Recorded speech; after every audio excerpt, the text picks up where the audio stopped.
Rated M for M-Balm. This is the M-Balm Effect, your one-stop shop for unfiltered discussions.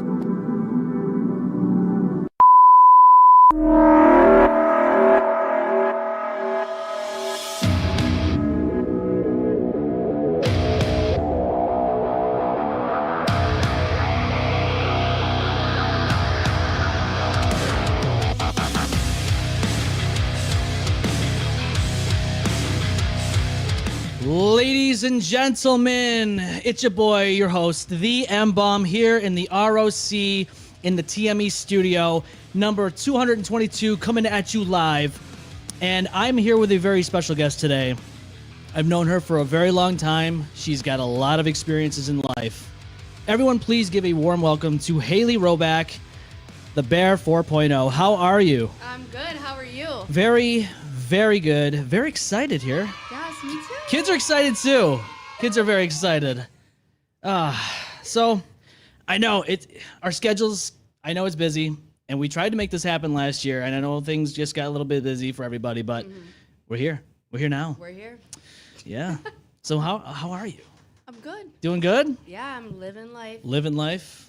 Raising kids. I know how that is now. Yeah. It's a whole other world, to be honest with you. Yeah. Yeah. It's fantastic, though. You wouldn't change it for the world, right? I would not change it for the world. No. Nope. But that's the way it is. Like, you look at that stuff, like, you think back about the years without them, and you just can't. You can't think back. I know, it's weird. Yeah. It's like, did that even ever exist? Like, Yeah. Did life exist before them, you know? We're living in a simulation. Yes.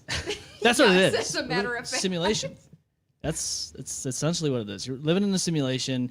Your mind's been erased. Now everything the way it is now with the kids, you can't think back to that time because of the simulation. Yes. Has to be. It has to be. 100%. Looks like we got some comments already in the chat. I always like to, and if you're new to the show, hello, welcome to the M-Balm Effects. We like to have fun on this show. We talk about everything, so don't feel shy either, because you can call into the show 855-622-5619. Don't worry, it'll be on the video bug down here. You'll see it. So, Kimberly's on with us. Are you guys on? Well, I would hope so. I hope we're on. That's my mama. I hope we're on. So, yeah, no, you're with us. Thanks, mama. My buddy Jake, he works with alongside the montage. He says, "Howdy, Slut Dragon." Well, howdy to you too. I know. See how he calls me Slut Dragon? Come on, man. That's great. Kimberly says, your mom says you look amazing. Thank you, mama. I love you. And of course, Jake says being a parent is a wild ride. Dude, it is. And I know you got a little one over there in the United Kingdom, and I'm glad to see the pictures that you post and your wife, and just, they're very close in age. He's very close in age with Harrison, so it's cool to see everyone's little kiddos just evolving in this world. Yes. But God, we met in 23 years ago now? Like 2002 when we were in middle school. I've known you since 6th grade. Yeah. Yeah, 2002 is when we started that. Can you believe that? Like now it's 2025. Our 15-year reunion is supposed to be this year, right? Yeah, I think so. I mean, if they're gonna do anything for it, but so the 10-year the 10-year reunion happened in 2019. Yes, I was there. You were. Mm-hmm. I was invited, but that was literally Kat and I's wedding day. So I had to decline. I was like, really? I was like, sorry, but I can't. Yeah, I mean, I'm getting married. Sorry, this is more important. I'm like, you people didn't like me anyways. I'm just kidding. But no, yeah. No, I mean, school. Yeah, school. We're not even the same people. It's kind of weird because yeah, you try to think about that time era and you're like, I can't. No, you just can't. And I remember we had that little math class, and oh my God, dude, my memory's actually really good. I can't remember too much yesterday, but I'm just kidding. I actually can remember pretty good. It Mr. Gears? It was Miss McGuigan. Oh, Oh, okay, so I didn't have her. I thought we were in one of the same math classes or something though. It was I don't know if it was a math class or if it was a side thing. There was only a few of us in there. I think it was 4 of us in there. I think Joel was in there. Oh my God, yes. Mm-hmm. Oh my God, yes. Yep. So I remember us in that class and Little room. yeah, very little room. Very little room. I was like, dude, this is like the walls are closing in on me That's kind of great. room. Yeah. And that was like 7th, 8th grade. Yeah, Um, definitely spray. yeah. They added on again. Like it's crazy. know. Doesn't even look the same. I know it doesn't. Like I went by it the other day and I'm like, yeah, because I was like driving by and I'm like, yeah, used to go through those doors. Right, but And- the bus loop isn't even there anymore. Like No. the back one, That's gone. and now it's the cafeteria. Yeah, you saw that, right? Like, what is that? Like, why did you need to do that? Exactly. Like, I get the town's huge, but come on, you have 2 sets of middle schools. Do you really need all that room? No. You don't. No. Uh-oh, we have a cat down here. Okay. Cat's gone wild. That's okay. She'll be all right. But I'll be honest with you, like, thinking back about that time, completely different people. And, you know, that awkward stage of middle school and all that stuff. You're trying to figure out your teens because you're, like, entering that teenage world. Yep. But, yeah, it just sucks because, like, we didn't talk as much back then, unfortunately, because, you know, we were just awkward teens, you know. Yeah. And I wish we would have, like, known each other that, you know, a little bit better. Yes. I think we would have been really cool friends at that point. Yes. But you know, things happen, and that's just how it goes. We have somebody on with us right now. Welcome to the M-Balm Effect. Hello. Uh-oh. Did they drop off? I don't know. I think they did. Oh, it's an ongoing call, but that's weird. I think they dropped off. I'm sorry about that. If you want to call back, you can call back, of course, 855-622-5619. Yeah, it's a wild ride. High school was weird too, because Yeah. well, it's weird. Well, even elementary. So let's dial that back. Elementary. I got to know a lot of people in elementary school. You throw us in middle school, and like I'm in these classes with like people I've never seen in my life because they're all from different schools. And then, yeah, it's just weird. It's just an awkward phase. It really is. But All of it. I mean, I'm gonna be completely honest. Like, from elementary school all the way up to high school, you know, even to the very end of high school, I was always like the awkward one. Freaking, like I had like my friends, like my like 3 little friends. Hmm? I'd be nice to everybody, yeah, but I was always like that awkward person. no, I understand. Like that's how I felt too. Like I don't know. You try to make friends because you don't know anybody, and you don't know how everyone is. To be honest with you, middle school was a nightmare. It's a nightmare. Yeah. Not good times. I can tell you that right now. But For me either. It wasn't. yeah, I had a lot of people that, you know, treated me like shit back then, and that's fine. That, you know, I see where they are now in life, and I'm like, okay, Yup. that's what happens. Thank you. That's what happens.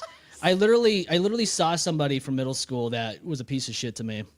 He was nice at times, but then he was like ultimately a piece of shit. Yeah. And I saw him, and I'm like, dude, you don't look good. But he didn't recognize me, or maybe he did. He just didn't want to like say anything. Oh shit. But I'm like thinking to myself, you don't look so good. Like you look like you went through hell. I mean, I know we all went through hell to some degree, but I mean, like you went through hell. Right. So Not in like it's. Oh my god. How do I want to say it? Like balding and stuff. well, You know what I mean? that's happened to some people. Yeah. I mean, all the dudes that we went to high school with, not all of them. no, I don't want A to. lot of them are like, Yeah. yeah, now I'm balding. Like, oh, my hair. Yeah. They were like all about their like out, you know, their looks, and Yes. it's like, okay, cool, man. Look at you now. You're 34, Yep. still living with mommy and daddy. Mm-hmm. So what happened? I don't know. That sucks. Yep. But they went to MCC. They should be well off. They should be good. They should be millionaires by now. What happened? Did they fail? What happened? MCC, Did you pass? Come on. I don't know. It's kind of crazy, but you know, it's yeah, you know, I don't want to see anything ill will to anybody, but like Of course. some people, you reap what you sow. Yes. You know, I think some degree we all do. You know, we've all make mistakes. We're all humans. Yep. But you know, if you're consistently bullying people and you're not a good person to people, that will catch up to you sooner than later. Absolutely. And it doesn't matter who you are, it will get you. Yes. It will get you. Yep. And we're going to get you too on the phone line. Hello. Welcome to the M-Balm Effect. Hello. How are you? Good. How are you? Good. Good. Thank you for calling in. You're welcome. Oh, so may I ask who's calling? I'm Veronica. I'm Veronica Yaw, and I'm Haley's grandma. Hi, Grandma. How are you? Hi, and talk about hell. She went on a trip that was unbelievable in 2015. I know. And it was amazing. 23 states, and I can't even begin to tell you. It was her dream. Yeah. Grandma, I love you. I love wholesome moments like this. Oh, yeah. She, and with, all these guys and all this stuff, and just taking the reins with everything and performing, and she loved it. Full of energy. Well, I got it from my grandma. I'll tell you that. I was going to say, sometimes that happens. Yeah. But, yeah, for me, it would have been a hell of a tour. It's like it was a hell literally of a, hell. hell of a year. It was 2015. Yes, but I've been fortunate, of course, to know Haley since birth, and I've been to all her shows. She played in her dad's band and sang, and just the ConArtist, and of course I didn't go on Warped Tour, but I have posters and Grandma, you should have went. You should have went on Warped Tour with me. That would have been fun seeing Grandma on stage, rocking out. Oh with yeah, him. oh yeah, and then back on American Idol. Oh my gosh, yeah. The American Idol days. Yes. Yeah, we didn't miss one of them either. So. No, you Her can't. mother literally went to school and pulled her off the stage so she could be home in time to see Clay Aiken. Good old Clay Aiken. Yeah, you can't miss Clay Aiken. Come on now. Can't miss Clay Aiken. No, you can't miss him. That was my 13th birthday.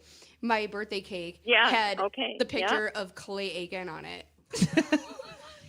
Did you eat the face? Yes, I did. You have to. As a matter of fact, yes, I did. It's like a cannibal, Yeah. Gotta eat the face. You have to. Like that guy down in Florida when he took bath salts and ate that homeless guy's face. That was Haley on that day. Oh my God. Telling you. Exactly. Eating Clay Aiken's Yeah. Oh, But she's had an amazing time of her life as far as she's always going to be a shining star, that's for sure. But she's very talented and gifted. I agree. Thank you so much, Grandma. I appreciate it. You're welcome. And I'm not biased. It's true. No, it is true. I love you so much. But okay, well, I'll let somebody else. I'm sure that more people are tuning in. It was just a little bit harder to get on there. I've been trying since 5:30 to get into, the site and everything. So I finally made it. I'm glad you made it. All right, we're glad you made it, Grandma. Okay, tell them how your tour was. I mean, that's got to be exciting. We're gonna get into it. Oh yeah, we're definitely. Oh, we're definitely. okay. We're just starting. Oh, okay. And I'm instigating, but I had to put my two cents in. Yeah. No, of course, Grandma. I love you. We enjoy hearing from you. Okay, love you too. All right. And we'll be watching. All right, sounds good, Grandma. Okay. Bye bye. Right, love you. Bye. Bye. Bye. Love you. Bye. Bye. That's awesome. I love when My grandma. I love it. I love when somebody's in here and someone's family member calls in and just it's a wholesome moment. It is. And with all the moments we've had on this show for the last 6 years, it's been crazy. There's been heartfelt moments. There's been crazy moments. There's been, oh, that's not cool moments. Like, Right. But that's what I love about this show is like there's so many different moments. Like if these walls could talk for the last 6 years, it would be insane. But you don't have to wait for the walls to talk. All you got to do is just go on our YouTube channel and you'll see a whole slew of episodes, over 200 episodes of stuff that we've done. Absolutely. But this tour you went on, 2015. Warped Tour, first of all. I think it was the only one I went to was 2015, and I don't know why. I wish I would have known what day or when it was. I didn't get to see you perform, and I hate to say that. Well, the reason why you didn't see us perform is because we started when we went on Warped Tour, we started out in Minnesota. Oh. We never did East Coast. You didn't? Oh, okay. We didn't do East Coast. Oh, okay. So a lot of people were like, "Oh my God, like we missed you guys and blah blah blah." Yeah. Like, when are you do? No, like we literally just did out west. Yeah. For the most part. But yeah, that was wild. It was extremely wild. Like that's a lot of people's dream. Like to perform on stage at Warped Tour. Yeah. And you did that. I did. And funny story, my dad, I begged him, like, I grew up loving, like, being obsessed with Good Charlotte. You know Good Charlotte. Oh, hell yeah. Those were my men, like, right there. And my dad, I don't know even how I saw it or how I, like, found out about it, but it was Warped Tour. I didn't know what Warped Tour was at this time. Right. You know, we were in 7th grade. Yeah. So I'm like, Dad, Good Charlotte is going to be here on this day. Please, can I please go? That was my first concert ever, and my dad took me. And he got so pissed. We got there, and it said, like, all the times that the bands were playing. We got there at, like, 10 or 11 o'clock in the morning. Jeez. Good Charlotte didn't go on until freaking 8 o'clock at night. That's a long day. There was one of the last bands. It was, like, 95 freaking degrees out. Oh, yeah, always. Like, everybody, there was people passing out everywhere, whatever. And my dad's like, I'm doing this for you. And that was the first time I ever, as soon as I saw Good Charlotte on stage at Warped Tour. Yeah. In 2007 or 2006, whatever the hell it was, or 2005, I don't know. I know, time's just... I think it was 2005. But I was like, I was talking to myself, I'm like, I am going to be on this stage one day. Yeah. Like, I'm going to live my dream. Yeah. And the first time I ever got on stage at Warped Tour, I thought I was going to pass out. Oh, the nerves. Oh, my God. 100%. I was like, oh, my God. Like, I cried before I went on stage. And when I was up there and I saw, I'm like, oh, my God, this is fucking Warped Tour. Yeah. Like, what am I doing here? Like, You one know of what the I mean? Like, largest things ever in rock. and I did it. And I'm like, holy shit. Yeah. Yeah, it's insane, right? It is. It's like, it's still mind-blowing to this day, and it's been a decade since I've done that. Yeah. You know what I mean? so when you looked outside, like when you were on the stage and you looked out at all the people, you're like, this is surreal. Yes. Like, this is not real. Like, you Yes. thought, okay, I'm going to wake up here soon. Yes. Yeah. Absolutely. Like, but, you know, I look at it this way. You've worked hard at that because you've put in a lot of time just in music in general. And I've grown up with music. right. And so, like, you know, going back to that moment where you've gone to your first Warped Tour and thinking that, and then all the way from that point to the point you're on stage. Yeah. Like, just think about all the things you did to get there. And then just realize that a lot of people unfortunately give up before they even get to that point. Yep. And I see it not only in the music world, I see it in the podcast world, I see it in comedy, I see it anywhere, you know, filmmaking, whatever. Right. But to have the discipline and the outlook of I'm going to keep going. And you did that. And you made it to Warped Tour with the Bunny the Bear. Yes. That is incredible. Not a lot of people are able to say, hey, I went on that stage, performed, and I'm still alive today to tell about it.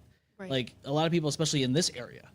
Like, a lot of people in this area alone, Rochester, Buffalo, Syracuse, you know, upstate New York, they never got to feel that. Yes. And they never got to experience that, but you did. And that's what's amazing. I wouldn't trade anything for it. I mean, that experience alone, just Warped Tour alone. I mean, I did 6 tours with the Bunny the Bear in just 1 year. Yeah.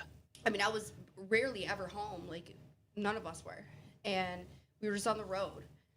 But Warped Tour will always stand out to me, not just because it's just Warped Tour. Like, that whole experience was just, insane. And I mean, if you ask my bandmates and stuff, Yeah. they would know. I mean, just insane in the best ways possible, though. Like, I got to hang out with freaking people, like artists that I grew up listening to. Yeah. I'm like, what the hell? And now all of a sudden we're on tour together? Right, that's Like, insane. What's going on? That's something that a lot of people dream of, and Yes. you know, they meet their. And I know people say, "Oh, don't meet your heroes," and sometimes it's true, but in that predicament though, you're like, dude, this is awesome. I get to not only like Yeah. see and meet you, but I'm playing in the same tour. That's insane. Exactly. It's just it's still surreal, like I said. Yeah. I mean, it could be a decade later, Yeah. but it's still freaking surreal. 2015 feels like it was like a few years ago. It feels like it was 2 freaking minutes ago. Yeah, I hate it. What is going on? I hate it because it's like it's 2025, and I remember 2015 like it was yesterday, Yeah. and now it's like, what happened to those 10 years? Right. Right. So like, but you know, that's what happens when I guess you're having fun. Yes. So, I mean, in the midst of it all though, like when you were with the Bunny the Bear and you were on stage, did you ever think about the next steps after that? Were you ever thinking about the future? I did. You did? Actually, yeah. I did talk to the creator of the Bunny the Bear about it and everything. Like, I knew that I always wanted to have kids. Yeah. And I didn't know when it was going to happen. But I just put that in his head. Yeah. You know, whatever. And, you know, I don't know. I knew, like, I'm living my dream. Yeah. Pretty much. And I don't know. Everything was great at that time. And when I did get pregnant with my son, that's whatever. It happened. It happened. You know what I mean? Yeah. And he was actually the first person. Sorry, Mom. He was the first person that I told. I said, "Hey, you're gonna have to find a new bear because I'm pregnant." Oh man. He goes, "What?" Oh, I'm man. like, "Yeah, I'm pregnant." I found out at work, and I actually I still had one more tour to do. Yeah. After I found out I was pregnant, and I did it. We opened up for Escape the Fate. It was a Halloween show. And it was great. Like, the only people that knew that I was pregnant was my bandmates, because I'm like, I don't want to be hit with a freaking guitar. Like, Right. The last thing you need is anything crazy, somebody swirling a guitar Yes. around, and then it hits you. And you know what? It actually happened, though. Oh, Jesus. My son's fine. Don't Good. worry. But Good. yeah, I got hit in Drac. God rest his soul, my brother. But he was on stage and he just went, yeah. And I think we were in like Iowa or something. Oh, I don't man. even know. But yeah, he hit me right there. He's like, "Oh my God, are you okay?" I think so. But yeah, everything was good. But yeah, it's a wild ride. Yeah, for sure. I mean, especially with all that. But, you know, it's crazy because, like, in my 20s, I was, like, not sure what kids were in my future. Yeah. So, like, I was always in the mindset of, if I do have kids, it needs to be at 30. Because in my 20s, I just didn't know what the hell I was doing. Yes. I mean, I think everyone can attest to this. Your 20s are like that playground area where you can just do whatever you want. Yep. It's like a sandbox, like a video game almost. Right. It's like a trial, you know, a demo. Yeah, pretty much. You don't really start figuring stuff out until, like, you're 30. Yep. I feel like. So, but in my 20s, I was like, I just wasn't in the mindset of being a parent. So, and like, obviously situations were different than they are now. And I honestly think it was for the best that I didn't have kids in my 20s. Yeah. But, and I'm sure you can attest to this too. Having a kid, it changes you on all these different levels. Yes. You can't even fathom the amount of changes that go on, like, mentally, emotionally. Like, I'm not that kind of guy who, like, gets emotional about everything. But when your kid, you know, like, it changes everything. Especially as a guy, like, you know, a lot of guys are known to not show emotions or whatever. I'll just let it be known, like, yeah, I will if I have to. But, like, with my kids, different. Yes. You know, but very different. And so, I don't know. There's a maturing process that goes along with it. And yes, I don't know. Maybe it would have been cool to have a kid in my 20s, but again, the situation was different. It's a lot. It is a lot. But, you know, no matter what age you are, it's a lot. But yeah, it is. Especially when you're young, like, you're still trying to figure yourself out. That's the hard part. Yes. Yeah. And, like, you know, especially when you're trying to, and then that's what the thing about school too is, like, they want you to figure it out at 18. Right. They want you to figure it out when you graduate at 17, 18 years old. Nobody has their self figured out until, like, mid to late 20s, if not early 30s. Thank you. And, like, this whole bullshit about, oh, you have to have a job, you have to know what you want to be, you have to do that and go to college. And then you don't have to. You don't have no, that's not the path that everyone has to take. Maybe it's for some. Look, I'm not telling you that you don't have to do any of that stuff. I'm just saying, right. if it's for you, cool, do it. But for me, I didn't go, and I feel like I'm better off that way. Thank you. I do. I didn't go to college either. No, and look, you went on Warped Tour and performed on stage. How many college graduates can say that they did that? None. None of them. Well, maybe there's somebody, but most of them don't. Maybe. But I mean, here in this area, I can become a college graduate, I guess. I mean, and then I could say I went on Warped Tour too. yeah, you know, going back to school at 34. Yeah, no. I'm 4 all years set. of that. You're 38. I'm all set. Are you sure? We can get you a grant. Sorry, Mom. It never was a dream of mine to be a college graduate. I didn't like school to begin with. Like, I'm just like, Me neither. It's not how I learn. No. In that setting, I know that that's, oh, you need to go to school. I look at it this way. You don't have to. No, you don't. And that's At the thing. all. Sure, you have to do it because they make you do it. But learning wise, I don't think you are educated if you're not into that scene. Yeah. Some people like that stuff. They like the books. They like all that stuff. I learn differently. I'm a very visual person. So Thank you, me too. I like YouTube is a godsend because I will watch like informative videos on there, like little mini documentaries and stuff. Yep. I'm into some of the dark stuff, you know? Me too. These documentaries about serial killers and all that. Yeah. Do you know Mr. Ballin? No, I haven't heard of that one. Mr. Ballin. He has a huge freaking podcast. I mean, he's gone on tours and everything too. Really? Oh my god, I fall asleep. My fiance gets so mad at me because all he wants is silence at night, and I always have to put on Mr. Ballin. Always, like the podcast, whatever. He does like medical mysteries. Yeah. He does like the serial killer stuff, like whatever. But he has the voice. Like, Yeah. I'm like, oh my god. Check Mr. Ballin. I'm gonna have to. I like He's those great. things. He's great. I like the oddities too. Like there's Nexpo on YouTube. Yes, I've heard of that. This guy actually lives in Buffalo. Is from Buffalo. Nick Crowley, another YouTuber. Yeah. Him and Nexpo actually work together. Okay. Yeah, I wouldn't mind actually having a conversation with him, to be honest with you, because like they get into some of the stuff like, you know, weird YouTube videos. Yeah. Find out, oh, this person had a YouTube channel and it wasn't that big, and then you find out, oh, they were a serial killer and they killed their whole family, and Yes. it's like, oh, that's the kind of shit. Like, Yes. oh wow, okay, I'll just throw that on, eat some snacks, you know. Yep. It's a normal I'm day. the same way. Or you know, you want to go to sleep and you're like, I can't go to sleep, and then you have to listen to a podcast.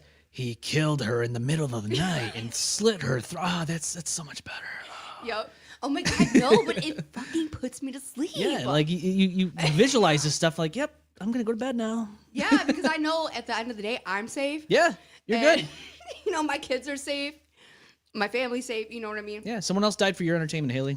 Think about that. Sorry, To Harold. be entertained, somebody had to die for you. It's like Jesus. It's uneffing believable though. Yeah, a little bit. Can you imagine, like, you have a home invader and someone's killing you, and in the middle of it you're like, someone's gonna listen to this on a podcast and fall asleep to my death. Can you believe this? No, but it's true. It is true. People die for this.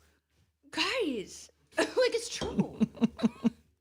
It's kind of messed up. Yes. That's the world we live in now. You die for other people's entertainment. They make movies about you. Facts. They help you go to sleep while Yeah. you get stabbed. It's crazy. I mean, this is America. We do things here like that. This is America. Yeah, America.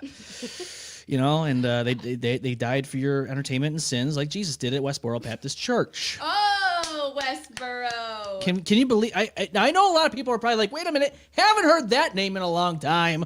What happened to that church? Let's see if Tiber's on here. I don't know what happened to that church. I don't know. Listen, So you have this shirt here, I do. and what does it say? It says, fuck the Westboro Baptist Church. Mm. Sorry, Grandma. Yeah. So I want to know the story on that one. We have actually a few pictures to go along with it. Now, a disclaimer, because that's what we do here. There's a very naughty word, and it's in one of the photos. Oh, yeah. I hope nobody gets The upset. C. Yeah. C. No, the F. Oh. Yeah. Oh, like on the shirt? No, the other F.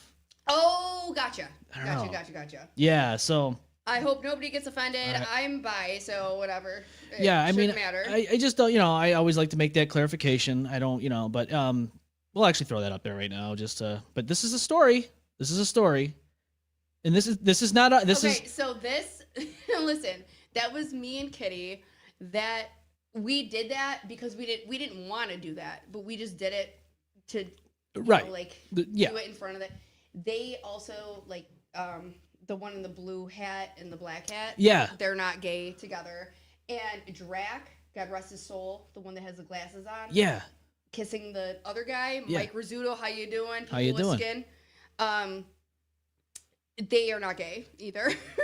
We literally just did it because we were there and we had the opportunity to do it.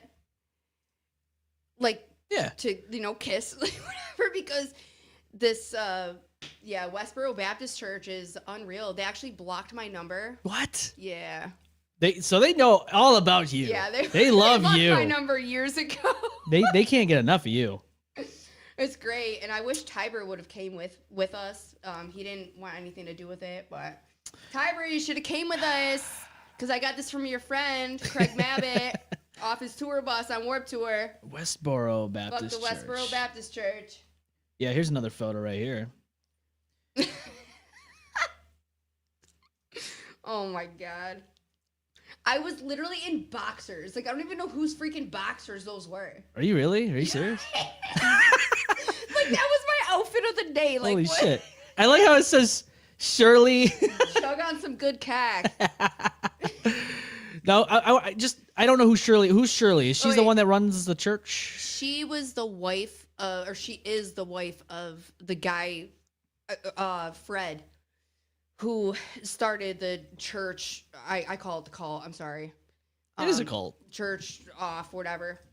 And her sister, funny story. The first time we were there, I actually got out of the van, the tour van, because there was like a lady coming out from the church, Yeah. quote unquote, and I'm like, oh my god, she looks just like fucking Shirley, and I'm like, oh hell no! So I had my moment, I had my minute. You had to have your moment.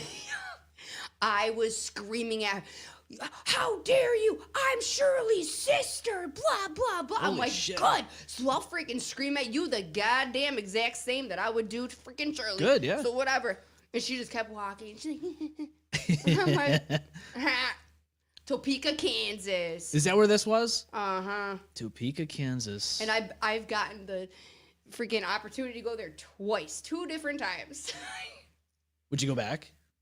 Oh yeah, absolutely. You'd And go back. For the 3rd time, I'll pee on their lawn. Yeah. Too. So yeah. And the whole crew here in the M-Balm Effect will join you, and in Perfect. unison, and we'll make sure to Thank God. help you with that. Yes. Yes, we'll do that. I mean, we can make it happen. Yes. So Westboro, we might have to do an episode at your property, How you and doing? that might happen. Yes. I don't know. I mean, they probably won't like it. There's some people out there that don't like us. I have pictures that I cannot show of things that we've done there. So, Well, allegedly. yeah, allegedly. Yes, allegedly. Austin, Yeah, for sure. my buddy and co-host Austin says, I'm down to clown, bro. He's up for it. Austin he'll fucking do that. He don't care. He's all about it. Let's go.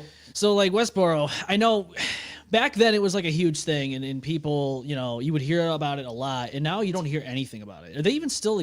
They're still they're still in existence. I don't know honestly if they are, but they shouldn't be. I mean, if they are, Let's that's look. just very sick. Let's take a look. I mean, it doesn't hurt to look. Let's go. Let's take a look. Are they still around? Right. Westboro, Boro, not West Boca. Westboro Baptist. Right there. All right. There's songs. Basket. Wait. Oh, church. Whoa. Let's see. Wikipedia Okay. is okay. Well, it's still around. Is Unfortunately. unaffiliated primitive Baptist Church in Topeka, Kansas. Yeah, it's still around.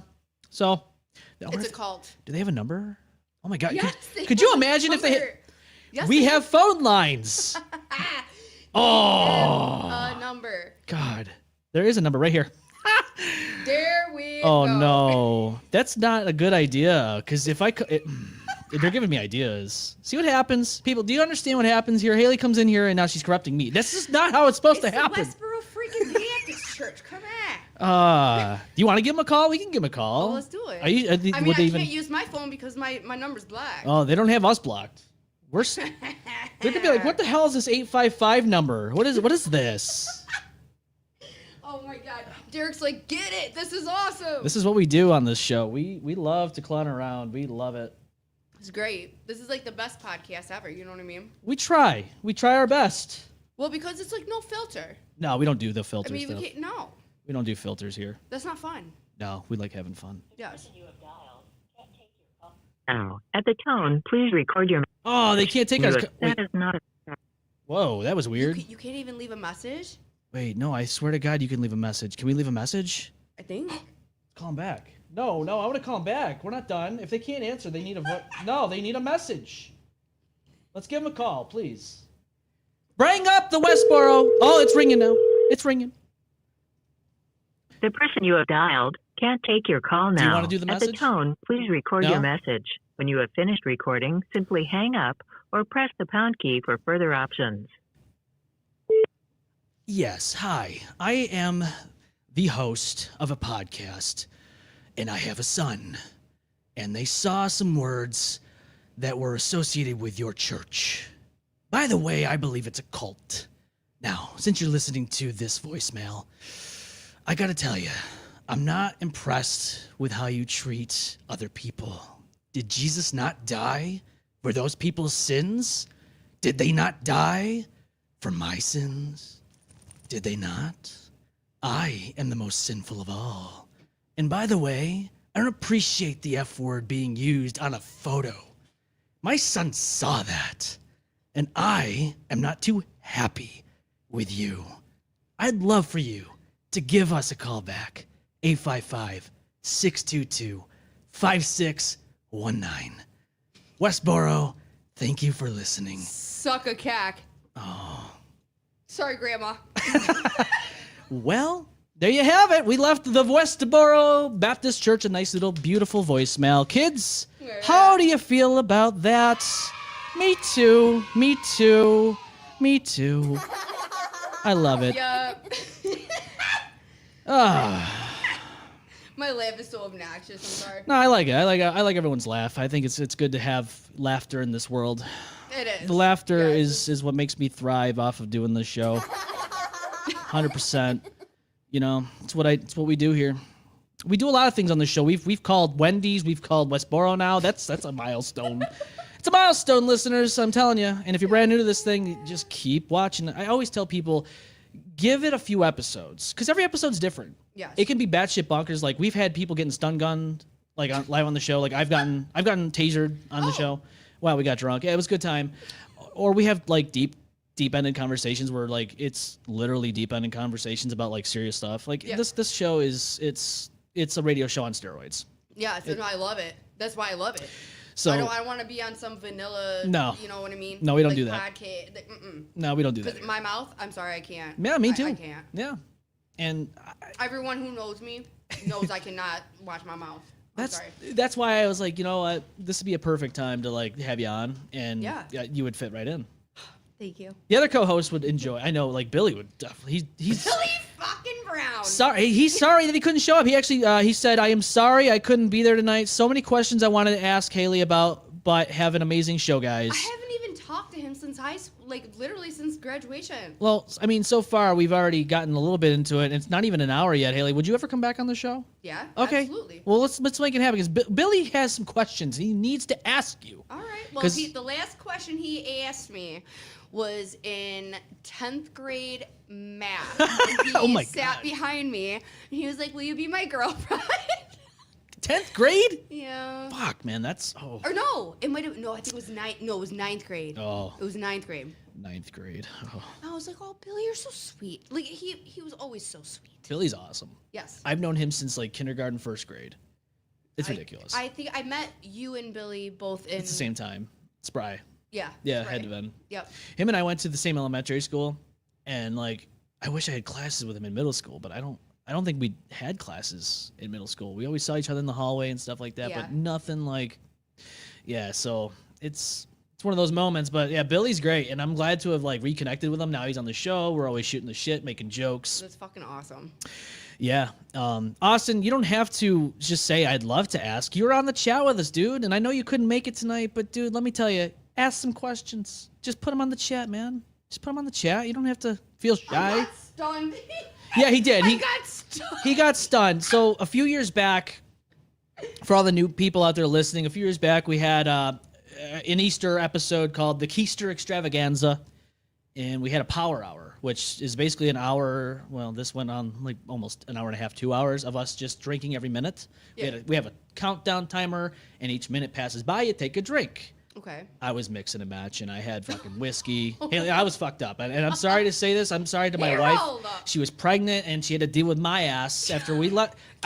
Yeah, she had to. God damn it. I don't even know how I signed off this show. I literally don't even understand how I signed off properly and shut everything down.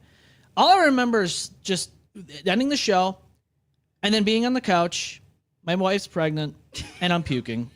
Katie, I love you. And she's a trooper. She's dealt with me. I told her, I said, you knew what this was. Right. You knew what you were walking into. Sorry. And I'm like, the next day was Easter. My mom and my sister were supposed to all be celebrating their birthdays because it's all in April, and we're supposed to go to this place called the Log Cabin over in Macedon, right? Yeah, it's near our house. Yeah. So we get there. I was like, I don't know if I should. I was like, let's just fucking go. And my wife drives us there. And we get there, and it smells like food and bleach. Bad combination when you're hungover. You booted. No.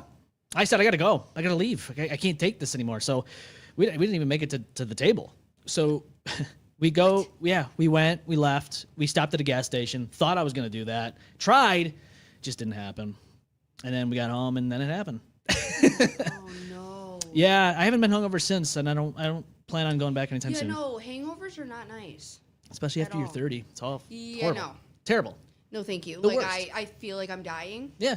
Hi. Yeah, no. No. And especially when you have kids waking you up in the morning and Yeah. you're hungover. Mhm. Yeah, no, thank you. No, I don't want to do that. I don't want to do that. Mommy, can I have some waffles? Hold the hell on. I'm sorry. I'm hungover. I can't do anything. That stopped a long time ago. Yeah, but it's been 2 years now, almost. Yeah, about 2 years since then. So, yeah. Good. I was like, because our one co-host Andrea, I was like, she's the voice of reasoning, and she wasn't here that night, and if she was, we probably wouldn't have ended up that bad. Yeah. She's like, you guys would have done it anyways. I'm like, maybe, I don't know. Maybe. Getting stun gun and. Well, the thing, I don't know if I really should bring this up, but like, I mean, I used to, I went through a huge thing with liquor, especially. Like bad, like really bad. Like I was hospitalized. For it. Like I put myself in the hospital. A few years ago, and I was up to like 17 shots a day. Oh my God. It was bad. But I do not touch liquor at all anymore. Yeah. At all. I mean, if I have a drink, glass of wine, a seltzer, whatever. Yeah. I just, when I came out of that experience, I was just thinking about my kids. Like, yeah. I know how I grew up, and I had a very, very good childhood. And I want my kids to have the same. Yeah. So. Yeah, I agree with that. I always think about, I don't know if it's because I had a kid already or not. I don't know if this is something, but like nostalgia. Yes. So like TikTok. I mean, you're on TikTok. There's so many like nostalgia core things on there. Yes. And I look at those, and I'm like, yo, man, I remember the '90s. I remember the early 2000s being a kid, and just like it was a different atmosphere. Very different. And so I'm like, I want to make it like that for my son. I want to like I can't replicate it to the point where it was like for us. Like technology is so far gone. Like these kids have everything in the palm of their hands. Freaking phones and stuff. You know what I mean? We had computer rooms with computers in them with Windows 98. My mom would scream at me. I need to call Grandma. You need to get off the internet. Get off the internet. I need to make a call. Right. So yeah, I mean, like you weren't tethered to a mobile device. Yes. You would only go on there like AOL Instant Messenger, MSN Messenger. You would be on there only at home, and then once you left, you were disconnected. Yes. Kids nowadays, it's unfortunate, but they're always connected. Yep. And it's like, we talked about a little bit about bullying and all that stuff just a moment ago when we first started. It's like, sure, you would experience that in school, but you didn't have to experience it at home. Right. Now the kids have Facebook, TikTok, and whatever. They have everything, Snapchat. Everything. And now they're always tethered to that shit. And then all they have to do is go on their DMs and see this dumb shit. Yep. And that's, and it sucks because like that's what's causing a lot of these, these kids to unfortunately be in a mental health crisis. Yes. And it doesn't help with everything else going on in the world, but then you have this top down to it. Absolutely right. And it's like, I don't know what to do here because like, it's going to happen. It's going to happen where they're going to ask for a tablet. They're going to ask for something like that. And it's like, you can't just tell them no all that time. You can only do so much. It's going to happen, but I think you have to kind of limit it. You have to limit it. Yes, you have to. You have to monetize you have to, it's moderation. Yes. You have to be like, okay, listen, you can be on it for so long, but that's it, and then it's taken away. I mean, it has to be like that. Yeah. I mean, if you're just gonna let your kid just go upstairs or my oldest son has been like that for a while. Mm-hmm. I'm not gonna lie. I'm not gonna fake the funk. Yeah. On that, but he, it's hard for him like being in between like me and his dad and whatever. You know what I mean? Yeah. There's two different households. There's two different sets of rules. Yeah.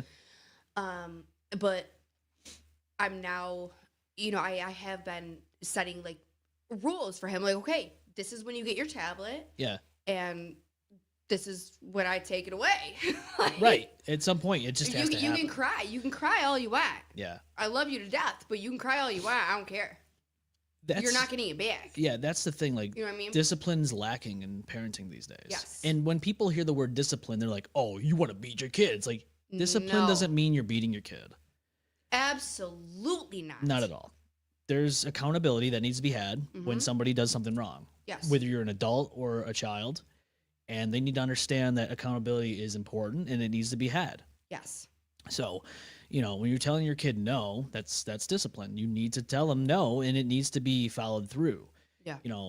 People always, equate discipline and accountability as, oh, you're going to whip off your belt and you're going to whip them with it. No. It's like, that's not how that works, dude. Like, absolutely that's not discipline. That's just abuse. Yes. So, and everyone's scared. They're like, oh, I got to soft parent my kid now. And it's like, no, dude, that's why you see people acting up at the age of 15, 16. Soft parent.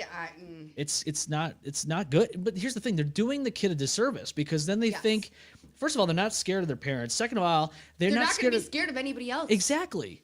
They end up going in the streets and stealing Kias and shit. Right. And it's... Hi, Rochester. Fucking Austin. Poor Austin had his car broke into and stolen. Did he have a Kia? He had a Hyundai. And he had the wheel thing and everything. They just fucking ripped it off and they just stole his car. Holy shit. And so he was supposed to come here to do a show and he called me like 40 minutes beforehand. He called me. He's like, dude, I'm not going to make it. I go, are you okay? Everything fine? He's like, no, my car was stolen. And I thought he was joking at first. I'm like, are you serious? Yeah, he was pretty upset. So, and just think about that. Like, someone's child did that. Someone's kid did that. Yep. Because it's mainly 16-year-olds, 15-year-olds, 17, whatever. No, it doesn't matter. That is still, regardless of their age, that is still someone's child. Where's the parent? Right. Not there, obviously. They're not present. No. And what are you going to do, Like, welcome to Rochester. Yeah. The ROC, baby. I mean, it's what it is. Austin says, but now I got a new car. Yeah, a new car for them to steal, Austin. There you go. You're giving them a brand new car now to go and... Evan says drinking for the Holy Spirit. Yeah, the Holy Spirit. The Holy Spirit, man. Of course. Jesus died for our drinks, okay? And the Westboro Baptist Church is hopefully going to call me back and give me a beautiful answer. I would love that. So glad to meet you. Annalise is one of our top listeners and one of our friends from New York City. We love her. She's awesome. I love your name.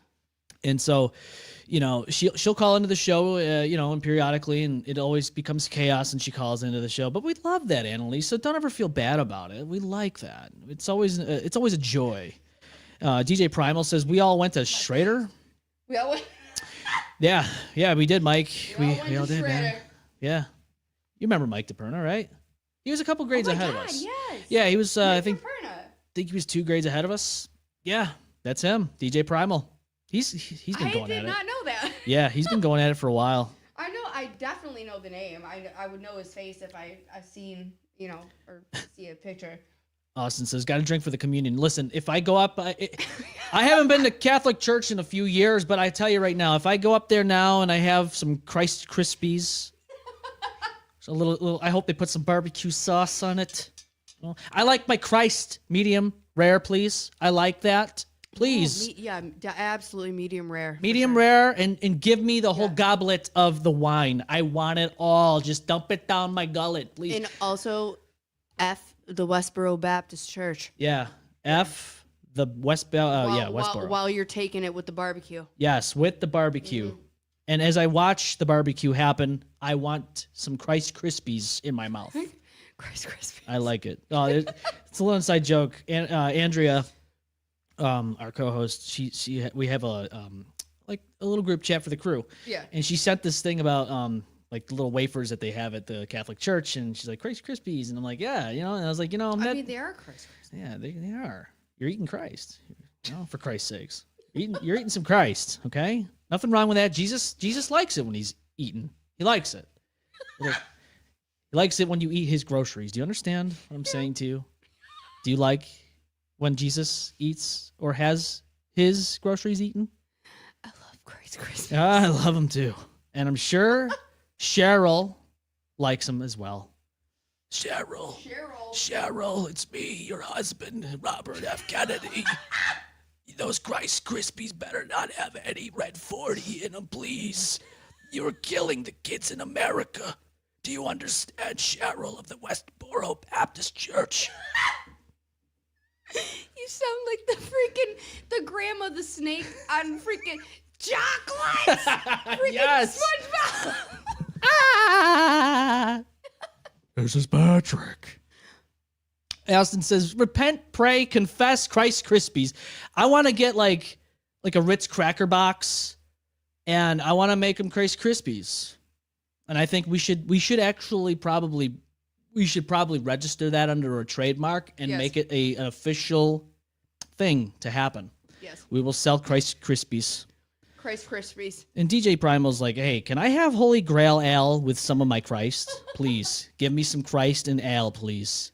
That's what they had back in the medieval days before they went out and burned a bunch of witches. That's what they would do. Oh, my God. So, yeah, there's nothing wrong with that. Nothing wrong with that. Holy shit. I'm sure Westboro has a lot of Christ Krispies, and if they do. Well, Fred died. Oh, good. The one that, founded the Westboro. He died in, the worst way possible, so that's awesome. But funny how that works, right? Yeah, I know, right? Karma's a bitch. Yeah. Unfortunately, his wife is still alive. Cheryl? I shouldn't have said, yes. Shirley. Oh, Shirley. Why did I say Cheryl? Shirley. Oh, it's because of RFK, that's why. Cheryl. That's why I was like, say Cheryl. Sandy says, hi, Haley. Hello. Hi, Sandy. Oh, hi, Sandy. I love you. Do you know Corey Trees? No, I don't believe I do. Oh, never mind. He's from Fairport, but that's his mom. Oh. One of my long time friends. I like that. Everybody says, stays in contact. Bay, is that say Bay Mama? Mom, is that you? What about Mom, the pig is that mascot? You? Bay Mama. Bay Mama. We toured with a pig. I think I did. Yeah, you sent some photos, right? Yeah. Oh man, where is this? I liked it. I thought it was cool. I was like, yo. Bit used to. Okay, so on my first tour, we had a pig. We had a fucking pet pig, and he would sleep with me every night in the bus. There he is. And, there's bacon. That's my bacon. Tiber, don't get mad because that's my bacon. I don't care if you bought him. That's my bacon. Crispy but anyways, bacon sounds good right now. I'm horrible, I know. His name was Bacon Bit. He was a pot belly. He was so good. He's freaking better than a cat. I'm not kidding. Really? We had the freaking litter box in the middle of the tour van. Yeah. And he would go in it, Didn't stink, no That's nothing. awesome. I'm like, oh my God, like this is the perfect pet. Yeah. Like what? He was so good. Can you pull up the one that where I was sleeping with him? Where is that? I gotta find that. It was so he loved my nails. There it is. Yes. There's the picture. Yup. Look at, he's so comfortable. Look, he's like, yep. So cute. It was my baby. I love it. That was my first tour ever. And you had a pig with you, and that's awesome.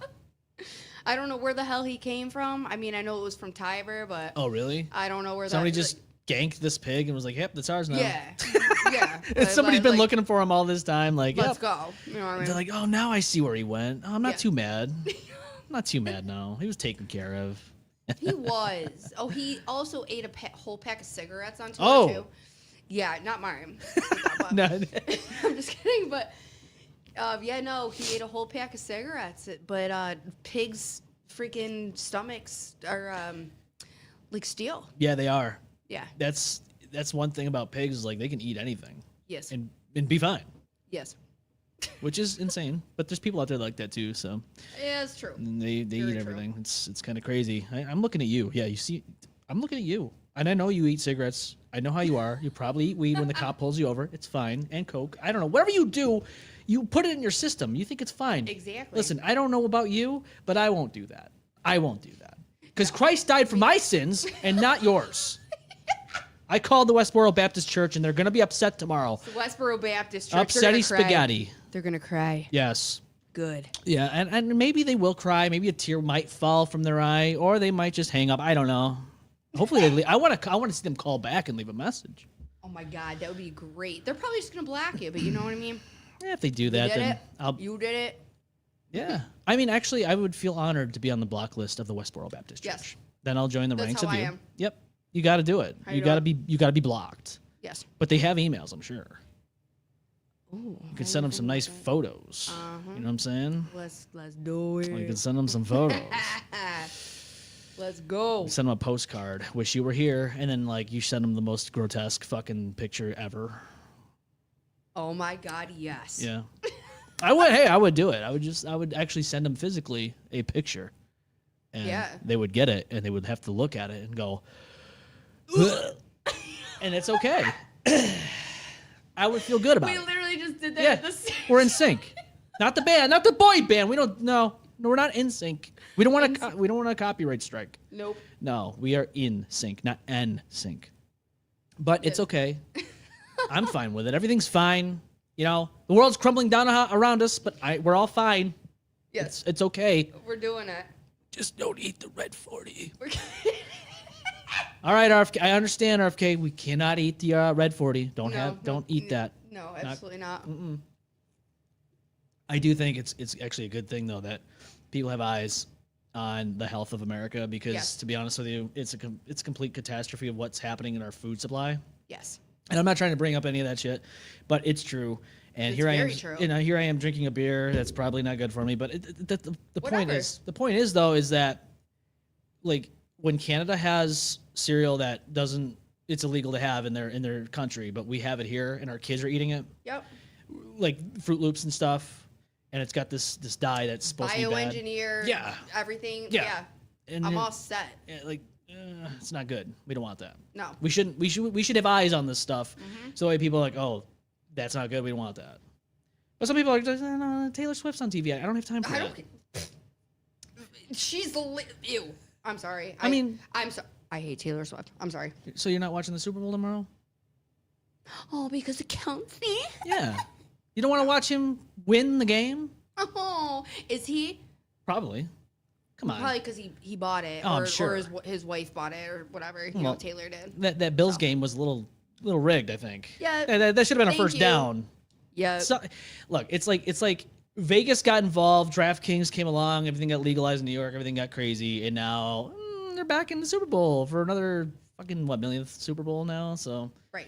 and it's like, oh, the Eagles and the Chiefs, the Kansas City Queefs, they're back in the Super Bowl again, like for the second time. Yeah, I'm all set. I think if I want to watch that game, that matchup, I just want the food. yeah, just give me the food. I don't want to even watch that. Give me the body of Christ. I will chow down on Give the me body of Christ. I will Somebody. chow down on it, and you will look at me and go, "You're a cannibal. You're psychotic, and you need to be behind bars." And I will look at you and go, "We live in New York State. Kathy Hochul doesn't care about crime. I can eat people all I want." Hochul can S&D. Sorry. Her and Sherry or whatever her name is can. Yes. They can do whatever they're gonna do, and we're gonna do what we're gonna do. Yep. And we're gonna eat Christ. We're gonna eat Christ. Actually, little do we know, who we believe we're eating is Christ is actually a homeless guy from Orlando, Florida, and now we're the ones on bath salts. Oh, Orlando. We're the ones in bath salts, and it's not my fault. It's not my fault. And if it was my fault, I would deny it up and down anyways. So don't think it's my fault. I can't.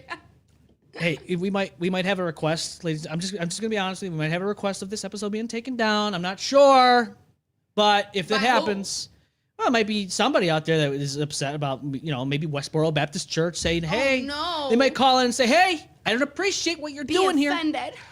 We don't like what you said to our voicemail or about us." And we saw those pictures, and we would request to have them taken down.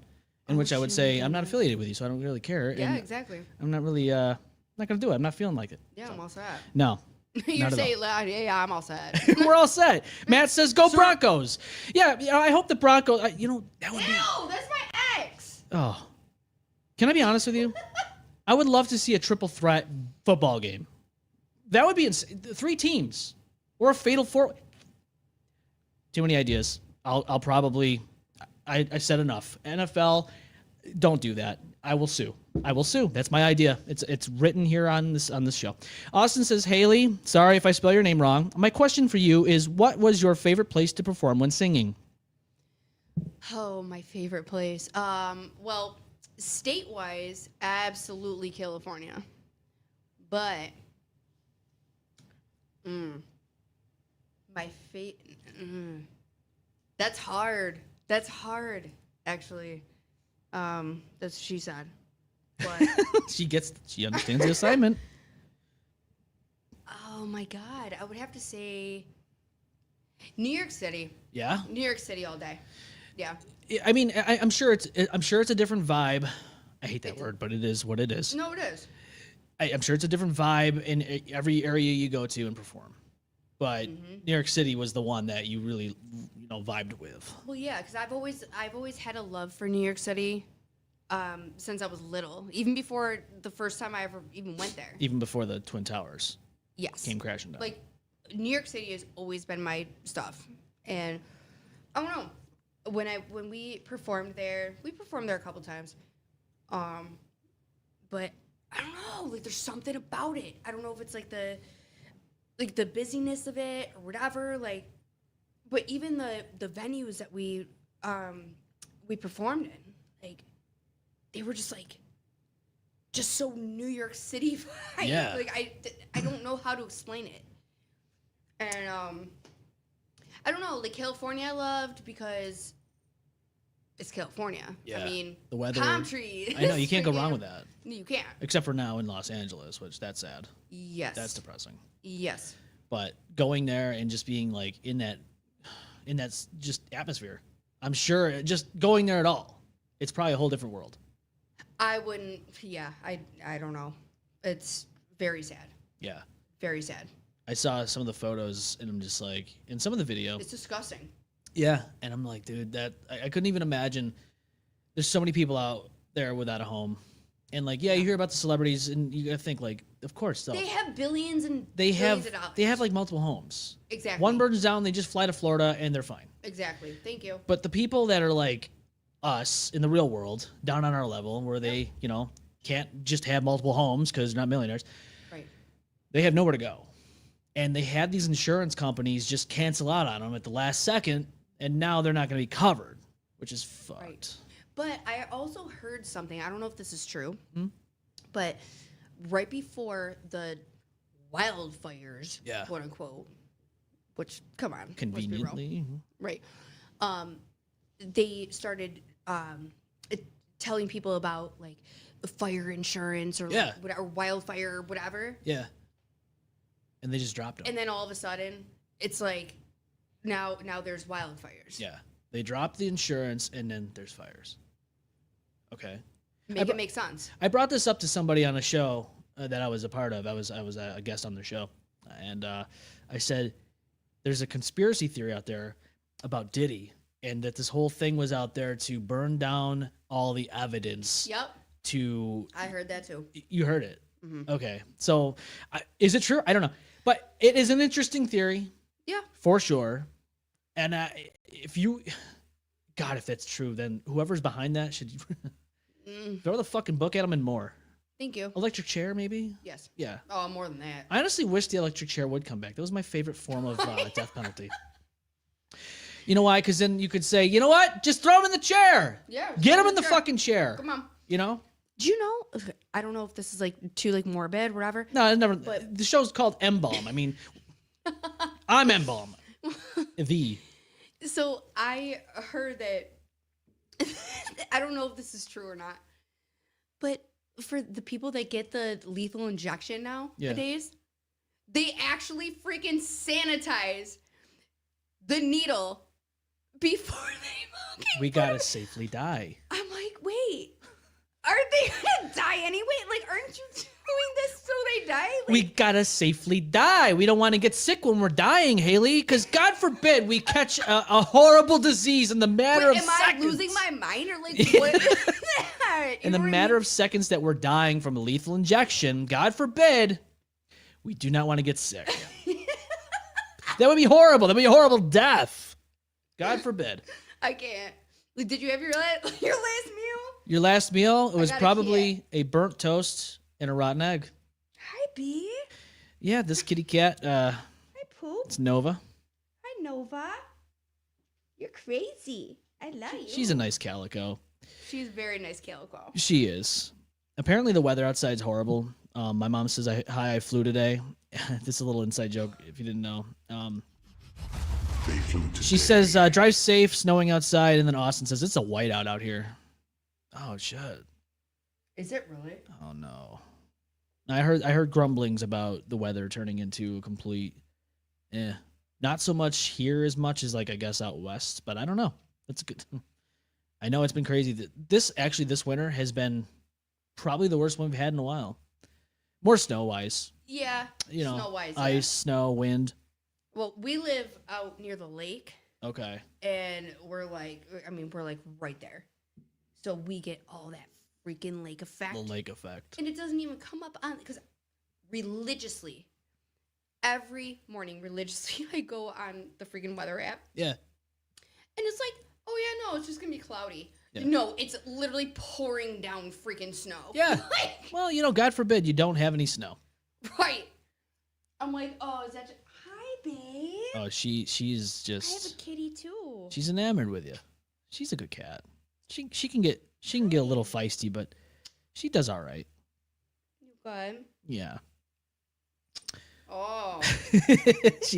She's like, yeah, I'm getting some love. Getting some love. She always gets love. She's cute. She is absolutely spoiled. But you know what? It's okay. We can spoil our cats are like Yeah. kids, right? Well, of course. I They're mean, like children. all of our animals, you know. Yeah, what they're I mean? fur chillins. Yeah. Fur chillins. My mom says 3 to 7 inches. That's what she said, Oh, Mom. fantastic. She said 3 to 7 inches. That's what she said. Exactly. Oh, that's what you. I did. Oh my god. Bernadette says hello. Oh, that's Derek's mama. Hello, Mama. Where is she? Hi, mama. Hi, mama. It's cool. Like I love you. I like being able to like see people on here, like family, and then they're like supporting. It's so cool. It's so cool. Great. Everybody was like, "Yeah, I wanna watch it. How do I tune in?" I gotta say, the best way to tune in is YouTube. Yeah. Facebook won't notify you as good as YouTube will. Yeah. YouTube is more on point, especially with the notification bell. And look, I know that a lot of people, like some people are like, oh, I didn't know you were on live, and it's like, yeah, because you're on Facebook and you probably only follow the Facebook page. Right. You got to you got to give me a sub, you know.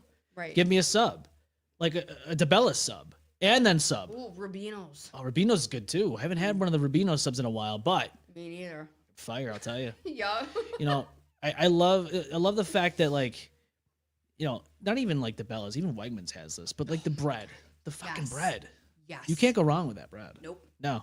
It is some of the Not at best all. tasting bread. And It really is. the everything bread, probably like the favorite I would get. I don't think I've ever had that one. I only get like because I'm, like plain. Yeah. I get the regular Italian, Yeah, there's nothing wrong with that. but it's good. It is good. It's All really of their good. bread is good. Wegmans is great. And they bake it right there. Yes. Rubino's too. Mm-hmm. Everything about Rubino's. There's that nice grocery store they have. I think it's in Aronicoit, but you can get all kinds of nice stuff. I didn't know that. Yeah, you can get all kinds of good stuff. Cheese, cold cuts, all that good shit. Pepperoni. I know they have the. Do they still have the one in the village of Webster? That moved a couple times. That moved a couple times. I know it was behind where Prime Steakhouse used to be. I don't know what it is now. Which I worked there for a few months. I worked for Okay. E-Balm. Remember E-Balm's World? Yes. Yeah, I worked for him for a few months. Really? Yeah, he's an interesting cat. Yeah. Wait, are you talking about the website? Yeah, the website. He was born and raised here. Went to our What? school back in the day, yeah. Am I in the freaking Twilight Zone? No, it's a Mandela effect. No, it's real though. It happened. He went to Schrader and he started that website. And obviously, if you know E-Bomb's World, you know E-Bomb's World, the content on there. Yeah, this is MySpace days. Yep. So he made a good profit from it when he sold it. And him and his dad, they bought the Prime Steakhouse and they owned that. And I got to work for them for a few months before they went. They And closed the it. actual Yeah. F is happening. Yeah. So I know I've told this story on the show before, but it was one time I went to go get meat from the cooler, and I opened the cooler door, and there's E-Bomb. It just in his boxers, getting changed. I'm like, he's like, don't tell anybody I'm here. Like he was just wanted to like just get in, change his clothes in the cooler for whatever reason, hide from everybody, and then leave. I don't know. It was weird. Like it was crazy. But that was one of my experiences with E-Bomb. Like he's an interesting cat. I never knew he was from New York. Yeah, At he's all. from this town. Like especially from like here. Yeah. Like, where we grew up. Yeah. Yeah. That's crazy. And then do you remember the videos? Do you know the name Richard Lee? He was on E-Bomb's World. He did the Andy Milonakis parody. Yes. Yeah. He's actually been on the show. Really? When we first started, yeah, it was like a little bit after we moved in here. It was like 2020. It was July of 2020. He came in here dressed as a ninja. Oh my And that was a chaotic episode. That's great. But yeah, no, he came in. We had some fun with him. He's been through a lot of stuff too. Like he moved to Los Angeles at one point and just got like experiences out there and There's a lot of yeah. yeah. So People go through things. oh god, yeah, it's crazy. Yeah. But yeah, I've known Richard Lee for a while because I found him through E-Bomb's World. Then we got in touch, and I know he like did sketch videos like I did back in the day because I used to do that back on YouTube in high school and made all these stupid videos, and that's how I got my foot into the door of the content creation stuff. So, Of course. but yeah, Richard Lee was great. Oh my god, that's a name I haven't seen in a while. Dolly's on with us. Dolly, what's going on, Dolly? Wait, you know Dolly Latchford? I know Dolly. How do you know Dolly? We worked together a few years ago.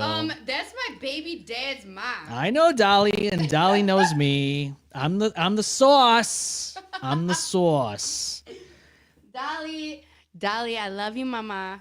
She says I'm living the dream, baby. She sure is.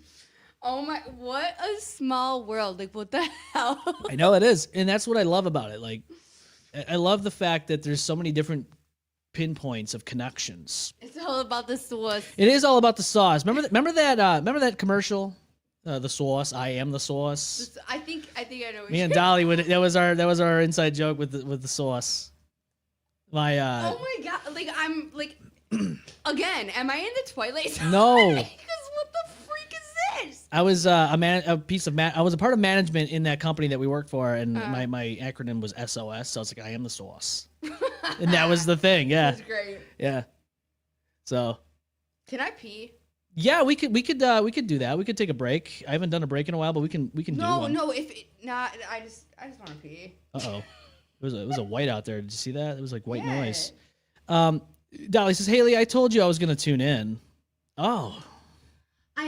I know, mama, but what the freak? I didn't know you guys freaking knew each other. That's awesome. Yeah, we could That's we could take a quick break. I'll just 2 seconds. just 2 seconds, and then we'll be back. So, in the meantime, hold tight. We'll be back right after this. Hang on. You know what they say, if nobody hates you, you're doing something wrong. This is the worst show I've ever seen in my life. Must be we're doing something right. I know the people on your show, and I can tell you they're up. Now for some more of the M-Balm Effect. You guys should all rethink your futures.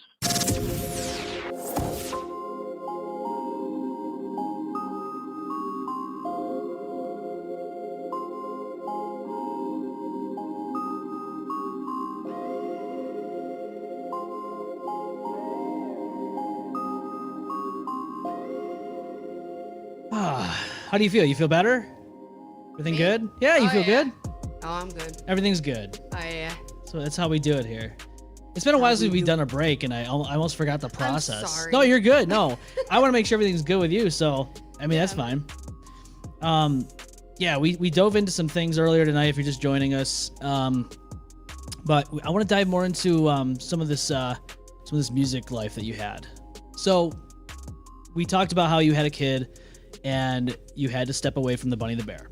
Yes. You then went on to, I believe, a local band called ConArtist. Yes. Now, how did that come about? So, I mean, it's funny because the person that told me about ConArtist was the same person that told me about the Bunny the Bear. Really? Yes. Am I allowed to say his name? I mean, if it's okay with them. I mean, you. It's fine. Okay. Nate Blaisdell. Okay. He's the one that got me into the Bunny the Bear, and he's also the one that knew people in ConArtist. Okay. So it was like, oh, okay, like this is great. Yeah, I mean that's pretty much how it happened. I mean, Yeah. I don't know. That's pretty cool. Like you were talking about earlier, small world, right? Yes. So Very small world. and it's weird because like you'll find out that so and so knows so and so, and then Yes. then something branches off from that, and then your life changes a little bit because of that. Yes. And I always think about that stuff because like there's certain people I've met along the way in my life, and I'm like, what would my life be like if it didn't happen that way? Exactly. So, you know, we all go through different. I know I say this a lot, but we all go through different paths of life, But and it's very true. and it is true. And so, like, it's funny because like I worked with Dolly, and Yeah. I actually worked with her son Travis. Travis! Yeah. I met So- him when he was in 7th grade. That's insane. Yeah, I actually just saw him not long he's ago. having a baby. Yeah, he told me. He told me a few weeks, maybe a week or two ago now, but it was it was a little bit ago. It was pretty recent, and I was like, "Yo, man, congratulations!" You know, Wow. I remember meeting him in 2020, and I was just like, "Yo, man, it's good." I said, "Congratulations, man." I said, "You'll love it. He'll love being a father. I know he will. He's gonna be a very good father. He will. He will. He's got his head on straight." So, Yes. but yeah, it's crazy how you like think about that stuff and how things will change over time because of events and people you've met. Yep. But with ConArtist, I mean, did you played only in Rochester? Or was it around surrounding areas as well? We for the most part, I mean, we were a local cover band. So pretty much the majority of our shows were in Rochester, or like surrounding areas, whatever. We did go to like Syracuse and Buffalo or whatever. I mean, that's the farthest that we would, travel. Yeah. But yeah, I mean, that's pretty much it. We were just a cover band, Yeah. but it was awesome. I know. And I was so happy to be able to get back into like the music industry, to like just Yeah. not even in the spotlight, but like just in the music Just industry. doing music what you Yes, love all over. this, it was my therapy. Yeah. I mean, music has always been my therapy. Yeah. Always, and always will be. Yeah. That's how I feel about this podcast. Like if you would have asked me years ago if I was going to start something like this, I would have told you, probably not. Yeah, I've always suffered from social anxiety. me too. So this wasn't something that was on my to-do list back in the day. But being on the road and a lot of different jobs, I listened to radio shows, podcasts, and all that stuff. I'm like, you know what? Yeah. Why not? Because I always felt like there was a certain radio show that I don't really listen to as much anymore, but it was my inspiration to do this show. And I always listened to them because I always felt like I was part of like that group, I guess, because you knew like the people on there, their experiences, they would talk about shit, like, what they were going through, and they would, crack a lot of jokes and stuff. It was like, uncensored to the point that radio can go, because obviously you have to follow the FCC and all that stuff. Of course. Can't swear and all that good shit. But, it was a show that made me laugh, and it made me feel like I wasn't alone on the road. Yeah. So I was like, all right, let's do this. Hear you. I was like, let's start something. So, funny enough, because you worked with my wife. Yeah. You worked with my wife, and she had some stuff going on where she wasn't feeling too good. Yeah. She had a battle with some stuff that, thankfully, has subsided since. Thank God. And we went to the hospital, emergency room. We've been there multiple times, and this doctor came in and was like, telling me some really fucked up shit. Like, he was trying to make out like she was a drug addict. Like, she doesn't do drugs. I'm like, dude, first of all, don't sit there and tell me that shit. I go, second of all, I go, I think what pissed him off was the fact that I said, we've been here so many times that I don't think you're going to be of any use as much as I am as a doctor, and you're not going to figure this out. And so he got to a point where he's like, all right, you have two options. Either you can leave on your own accord, or I can get security. And I'm sitting down, mind you, and I go, why? I'm having a conversation with you. He goes, you're being belligerent. And it's about your wife. Yeah. He goes, you're being belligerent. I go, belligerent? I go, I'll show you belligerent. So I got up and got aggressive. And he left. He left out of the room. People were, in the way where I couldn't, get to him or whatever, because I wasn't going to do anything dumb. But so I made a scene as I was walking out of the hospital, because I'm like, dude, don't sit there and insinuate and make accusations that my wife's a drug addict. No. You can kiss my ass. And you're not going to do that in front of me. You know what? Not for nothing, when I was working with your wife, and this is nobody's business, but, I'm not going to say anything, but I would have never thought that of her when she walked into my classroom. Right. And she was, we were teaching together, like this is what we were doing, and she kept telling me, she's like, I feel like there's something wrong. There's something wrong with me. Yeah. And I didn't even know who she was at this point. Yeah. You know what I mean? But I just saw like the hurt on her fucking face. Yeah, every morning was a struggle for her. Yes. And so for her to actually be a woman and go to work, freaking working with kids. Yeah. 2-year-old classroom, thank you. Yeah. Freaking terrible twos, right? Yeah. I give her so much props. I do too. So then she goes to this hospital and gets talked to like that. I'm like, you want to see a drug addict? How about the one I saw the other morning? Like this, not now, but like at that point, I'm thinking to myself, how about the drug addict I actually saw at 6 o'clock in the morning who this hospital, I don't know how they let this happen, but some girl came out in the emergency hallway, butt ass naked, and took a wild piss on the floor. And it's 6 in the morning, and I'm sitting there on my phone, like trying to figure out what's going on with my wife, because I think they had brought her in for some type of testing, and I'm watching this unfold, and I'm like, right. It's too early in the morning for this shit. My brain can't process what's happening right now. I'm all set. And I'm like thinking to myself, you're equating her to that? Like, granted, look, I'm not trying to talk down about this person. Right. I'm sure she had a battle going on, but like, there's a night and day, you know what I mean? Like comparison. Yeah, and we're okay. They're hospital workers. Hello, like you see someone taking a piss on the goddamn floor. Yeah, the nurses literally were like surrounding her, doing nothing. They had like a blanket or a towel, just waiting for her to finish her pee, and then they covered her up and did with her. I'm like, okay. That's like some California shit that I went through. And they're like, who was watching? And I could hear this, like, who was watching her? And I'm like, obviously nobody. Right. Like that's horrible.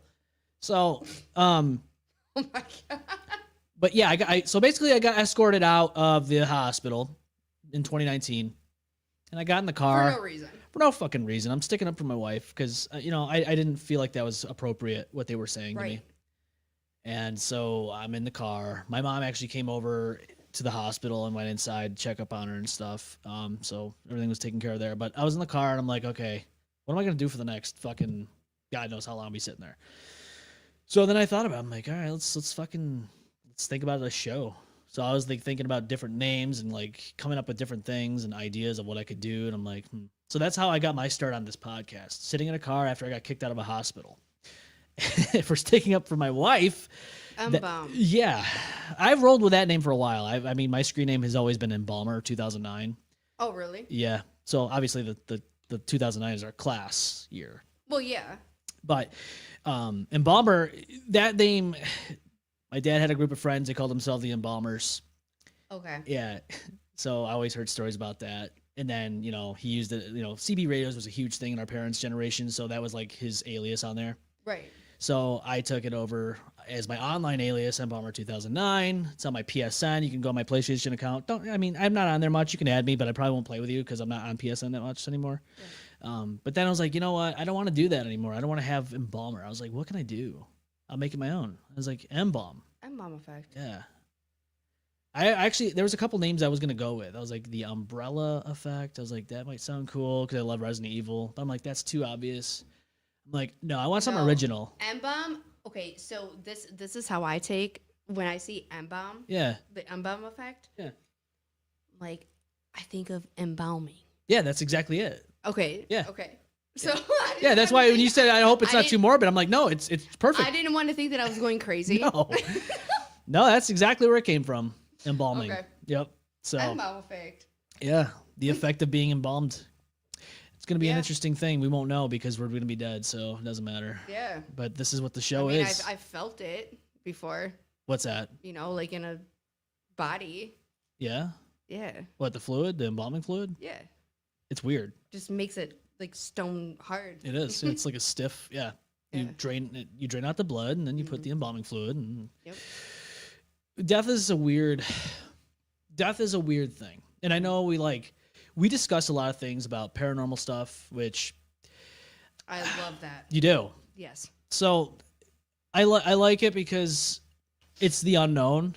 Yes. We just actually went on an investigation a few Saturdays ago at Palmyra, the Palmyra Historic Museum, and there's a place called the Phelps General Store in Palmyra. Okay. I've been there 3 times now. This was my 3rd time. Kindred Spirits, the TV show, Amy Bruni and all them, they went there not long ago. All right. A few years ago, actually. They filmed there, did a whole episode on that. The story there's tragic. It's awful. The historic museum part. There was a house there back in 1964, I believe, and a mother and her 6 kids perished in a fire. Oh my God. And the belief never was proven in the court of law or anything like that. But the belief is, and it's a heavy belief, that the father did it.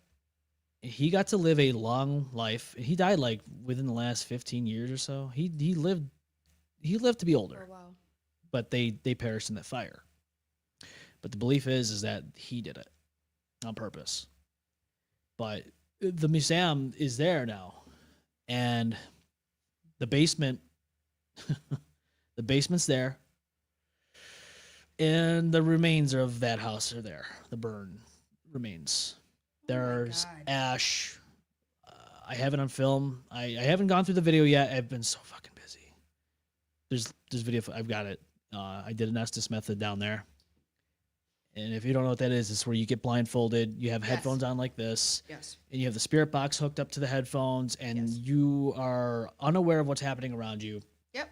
And people will ask questions. And that's how it needs to be. Yeah, because I can't stand when people have here. I have a spirit box, yeah. And like, hi, like, what? No, you need to do it. Just very. Oh my God, I can't. Yeah, and I know people like. There's a lot of people like, oh, it's all fake. It's like, okay, go to one of these. Go to these historic. Go to these I'm locations. a medium. Yeah, I'm a medium. No shit. Yes. Okay, we gotta get it from my grandma. We definitely have to have you back on the show. Like, no, I really am. So this basement, there, it's just hard to talk about this because we have kids, and I could tell it was a kid's shoe. A kid's shoe, it's burned, and it's part of the remains in the basement. Like, I'm telling you, all that shit's still there. The structure of where the fireplace and all that. It's in Palmyra. This is Palmyra. Yeah. The store. So there's 2 buildings, and that one store that I was talking about is the Phelps General Store. I think that's like the family name. That's a whole different story. And it's kind of interesting too, but it's not tragic like this. Like, this is tragic. These kids, this mother perished in this fire because of what we believe now to be the father who was the blame to set this fire with your family in there, in that house. So we're in that basement, and just even going down there and seeing all that stuff from the fire, just think about it. That happened in 1964. Holy shit. And here we are in 2025, and that stuff's still down there. But it's hard to explain from my point of view, other than, like, if you went down there and you felt the heaviness of that basement and the building alone. Right. It's heavy. Yes. Like, you see the stuff, like, literally in front of you that is burned to a crisp, and it's still there. And you can, I didn't touch it, but you could if you want. I don't want to disrespect these. Never want to. No, I don't want to disrespect the people that died there. No. My thing about the paranormal, and I know I've said this before. So with the afterlife, I'm half and half. I'm not sure what to believe. Like, part of me wants to believe that there is an afterlife and you will see everyone again, and that who you're interacting with are spirits who passed on. My other half wonders if, because it's been confirmed by scientists and all that, that there are parallel universes to ours. I wonder if you are interacting with people that are in a different universe, but they're not dead, they're alive. And somehow you're interacting with them through a degree. You know, like, so what if that paranormal isn't the afterlife, but it's somebody who's on another realm, I guess you could call it? Yeah. And they're still alive. Yeah. Like, I know what you mean. And they think we're ghosts. Right. It's like somebody coming from another planet. Yeah. Like, whoa. Right. Oh my God. Like, these people look like us. Yeah. Maybe you're like whatever, like they're living life. Yeah. Like what? That's why, like, that's one of my theories, anyways. And so, yeah. I hope. I get it. I hope there's an afterlife. There's got to be. There is. Okay. There is. I mean, because like, you can't. I'm just saying that because I know, like, whatever, like my beliefs and whatever there is. I know for a fact. I've seen it. That's a whole other story. Yeah, I mean, that alone it's. Yeah, like with Chris dying. Yeah. Like, that was a huge thing that, like, opened up my eyes, I guess. Yeah. I don't know. Death is see, here's the thing. Like, everyone experiences it. We're all not here forever. Yeah. No, we're all gonna perish eventually, and hopefully it's when we're old and we've experienced everything we ever needed to experience. Yes. That's what we want. There's I've experienced people who were our age that we went to school with that died. Yeah, no kidding. There's one person in particular that I was really close friends with at one point. I met her through kindergarten, actually. She was in our class, and we dated briefly, but unfortunate things happened there, and just we started butting heads after that breakup, because there was it was not the best of breakups, but we mended that whole relationship, and we were good friends, and we unfortunately distanced ourselves for a little while, and then we came back, we started talking, and then in 2012 I learned that she passed away through a post. You probably know exactly what I'm talking about. And what sucks is that I never got to say goodbye to her.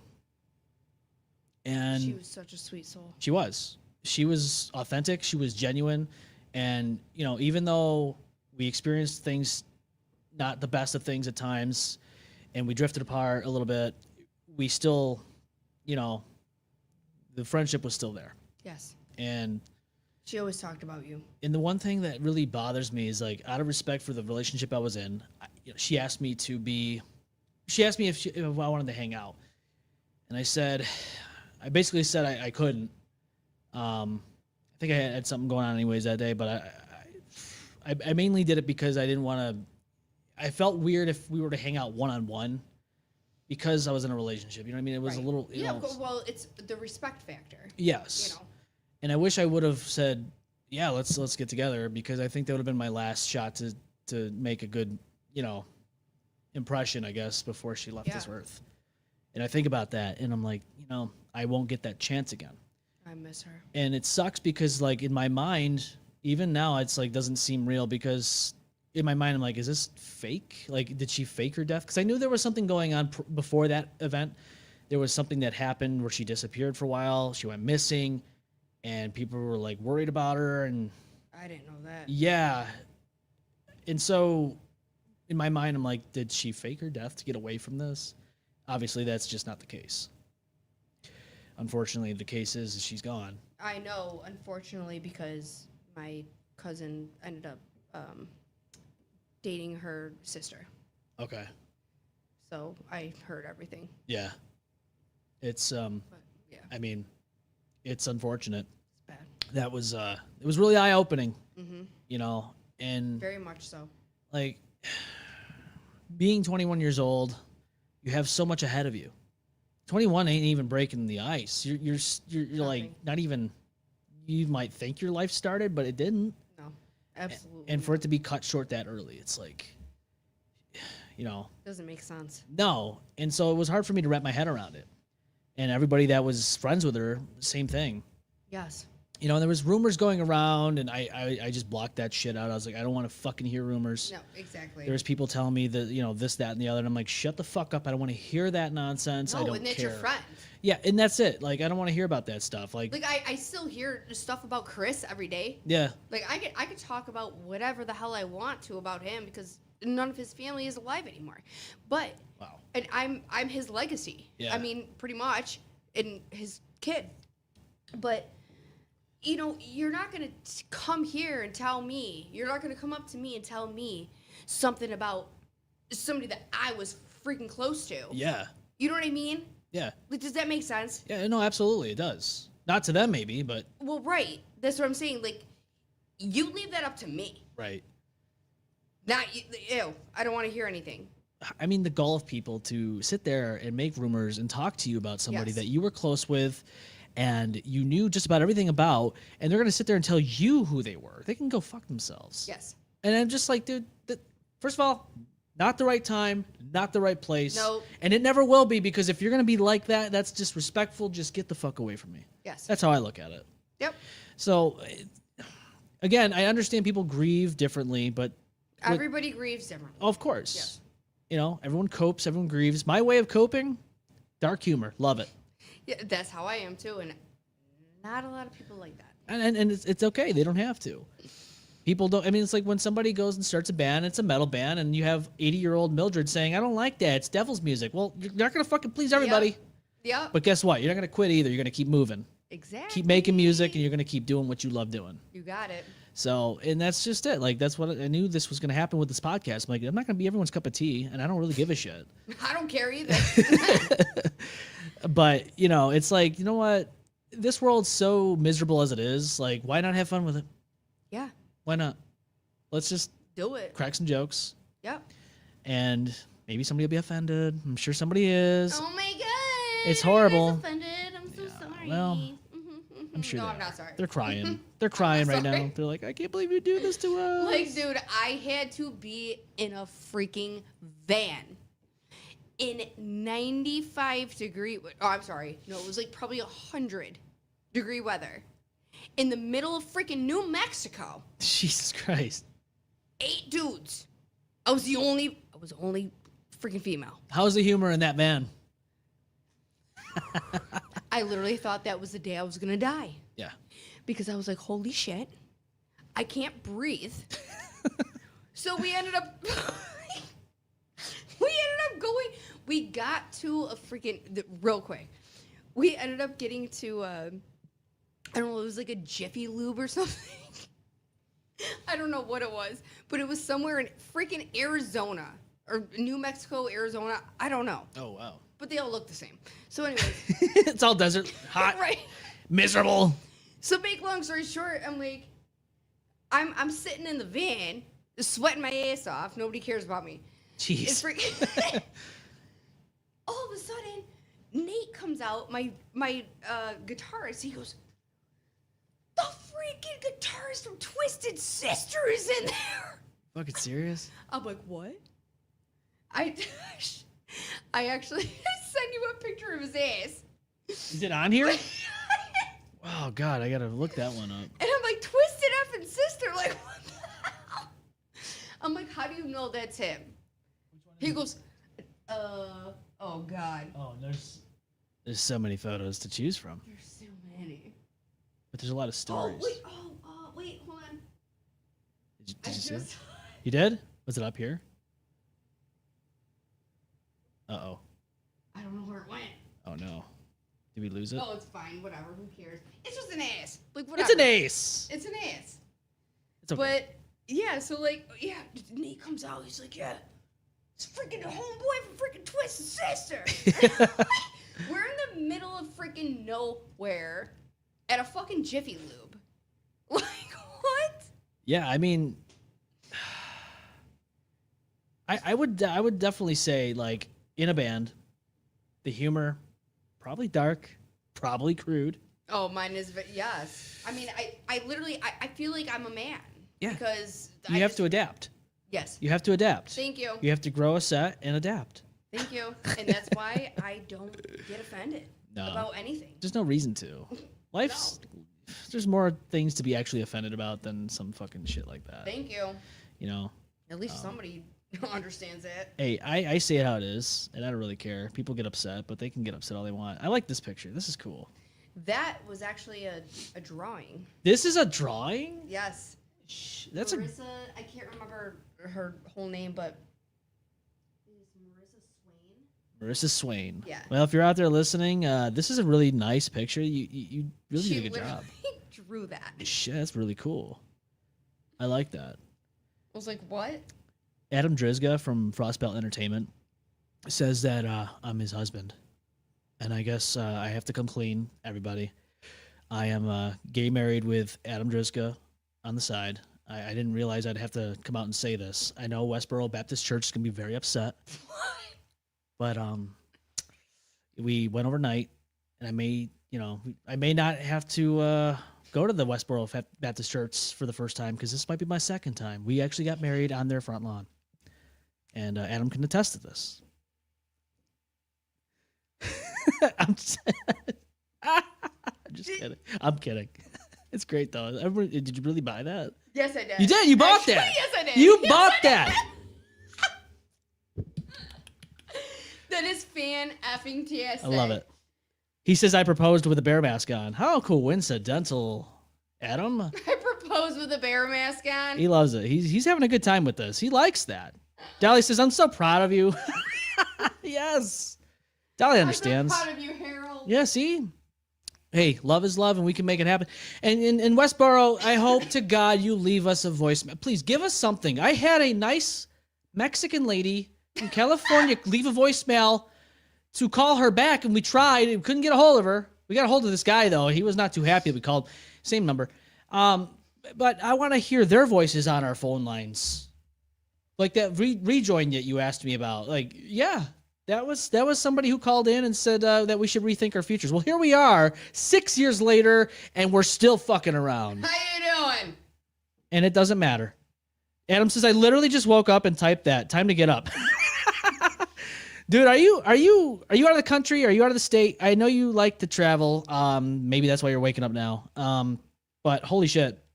Adam's been on here a few times, and if you haven't checked out Frostbelt Entertainment, I wonder if my check him husband's out. okay. Where is he? Katie said he's been outside for like the last 40 minutes. No. I don't know. That was when I went to pee, so I don't know. I hope he's okay. He's fine. Dolly says, hi, my name is Ellen Bills. Is Travis coming? Dolly, Travis wants nothing to do with Mr. Allen. Mama, listen. He doesn't like him. You're going to be all right. He's going to be all right. He's going to be all right. Yeah, Frostfest can be fun. Adam throws a fucking banger show called Frostfest. Yeah. And the last one, which was last year in the middle of summer, we were there doing a broadcast live. Yeah. It was me and Austin. And this old guy comes into the establishment with a drumstick in his back pocket. Now, I'm guessing he stole that drumstick from one of the bands that were there. And I hope to God that band fucking finds him and sues the shit out of him. We should sue the shit out of him, actually, what happened. So we're doing this broadcast. We're making some funnies. We're interviewing people that come up, like band members that want to come up and want to say hi. You know, it was cool. It was fun. It was completely fun. And then this thing happened where EMTs from like, ambulance comes in. They're starting to work on this guy, and I'm like, oh shit, what's going on? So we're like commenting on this whole thing as it's going down. Video, actually, the whole live stream's up there. If you want to go on our YouTube channel, it's up there. It's still up there. Frostfest 2024. Go look it up. And so like all this shit's going down.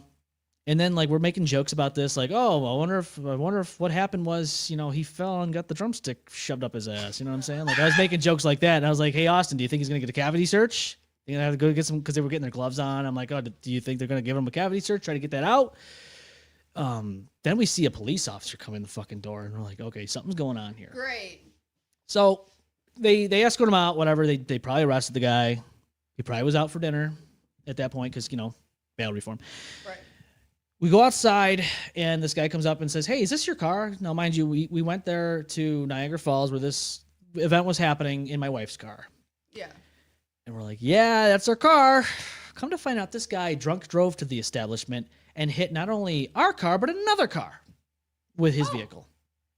That's and then, fantastic. Oh, fuck yeah. Why not?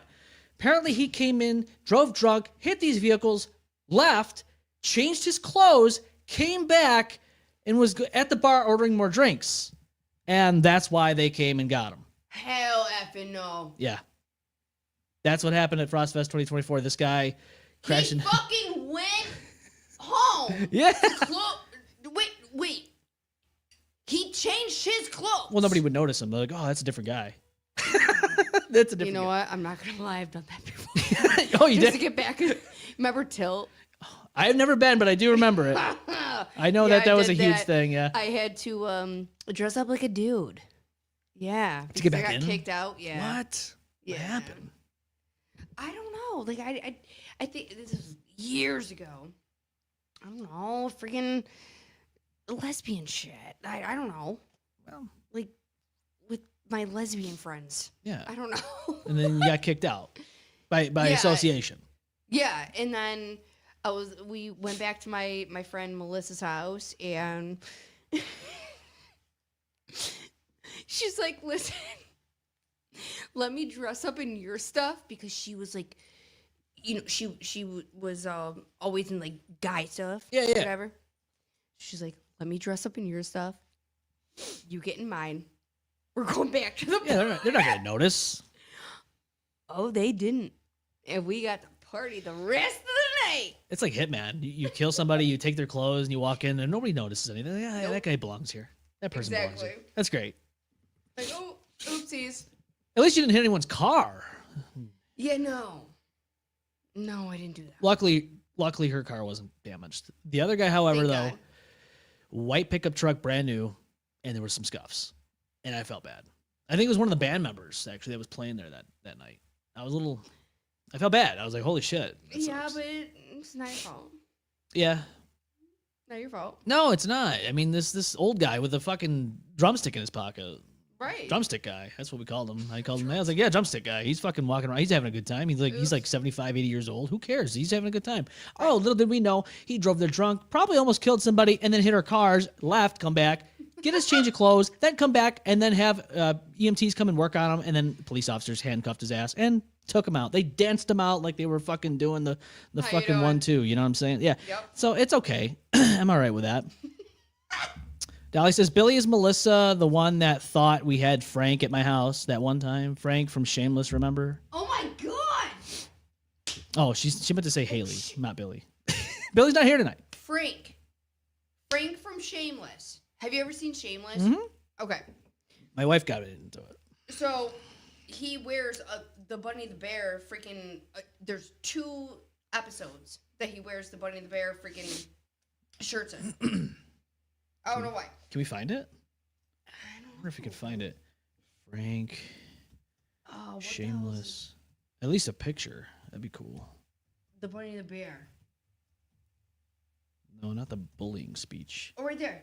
Right down here. Yeah, right there. Ah, there it is. It's right. How you doing? He's got your merch on there. Look at that. That's amazing. Not I love my that. merch. No, but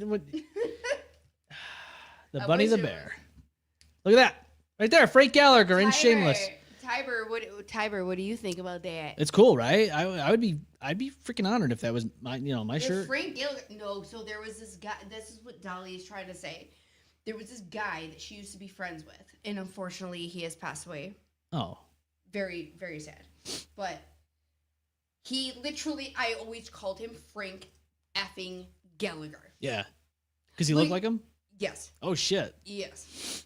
Like, oh my God, that is freaking Frank ass fucking Gallagher. Like, I don't even know. Like, what? But, yes.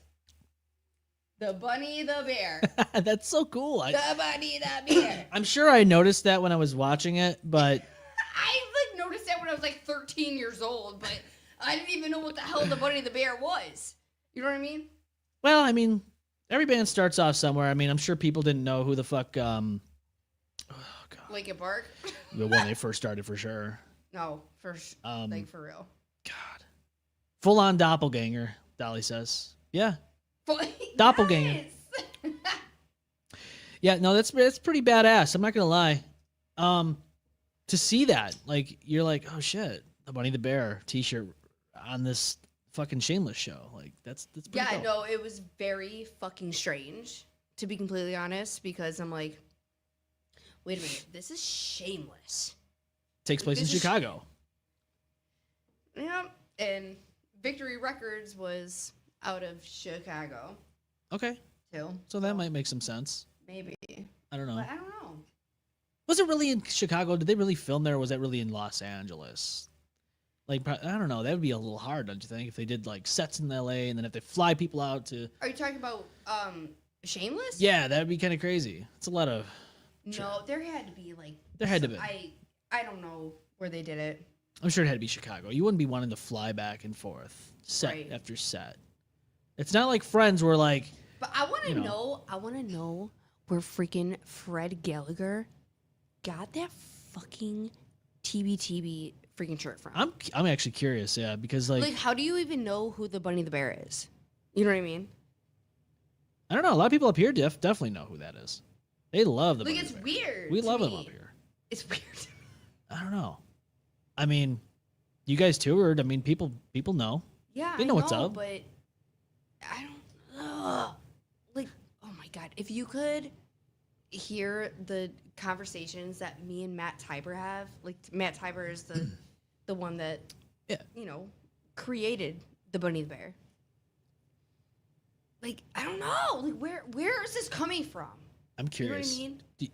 So he doesn't know where it came from, or does he know? Well, he's the one that created it. No, the shirt. I don't know. Yeah. I have no idea. That is interesting. I love seeing stuff like that. Like anything that's up from this way and you see it on like a show like that, that's an international show. I love it. Oh, I still get it sent to me all the time. That picture?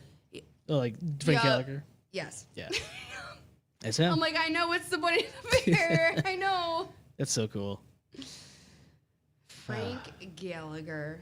Holy crap. Yeah, the ending of that show was crazy. Yeah. I'm not going to lie. Dolly says, so Shameless was filmed primarily in Chicago, but some pieces were filmed in Burbank, California. Okay, that makes sense. Oh, okay.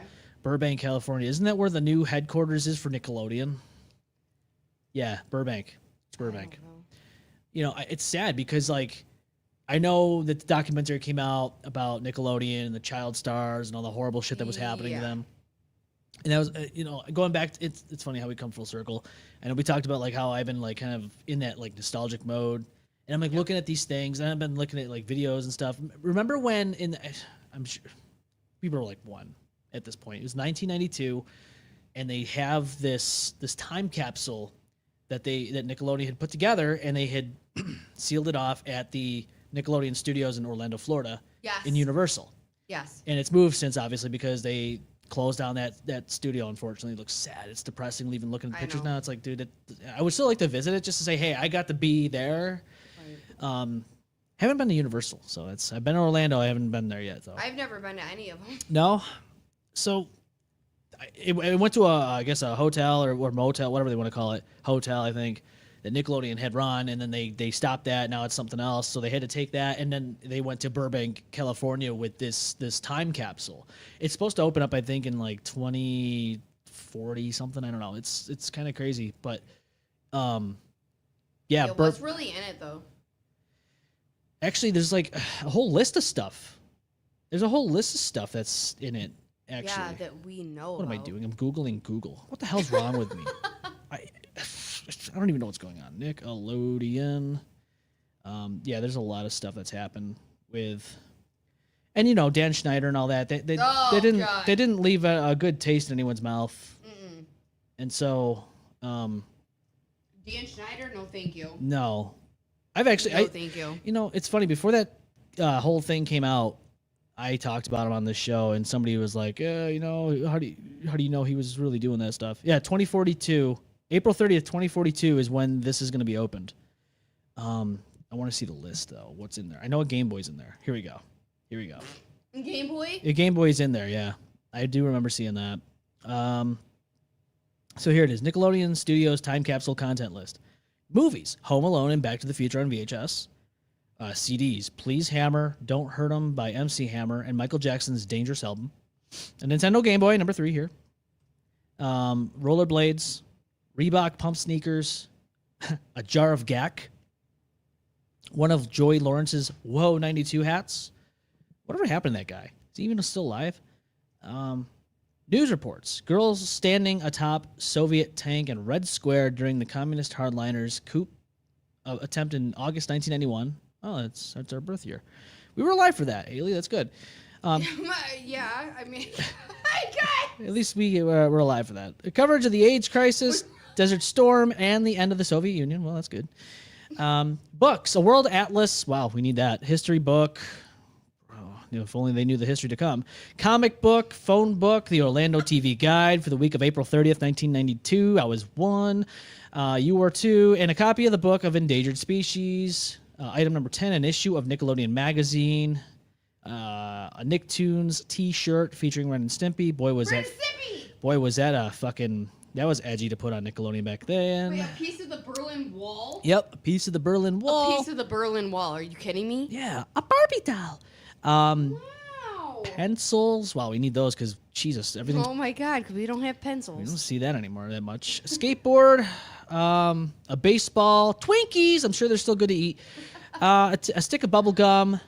Photos of things too big or alive to fit inside, including bicycles, planes, trains, cars, politicians, and celebrities. Why? You couldn't fit a Bill Clinton in there? You couldn't fit him in there?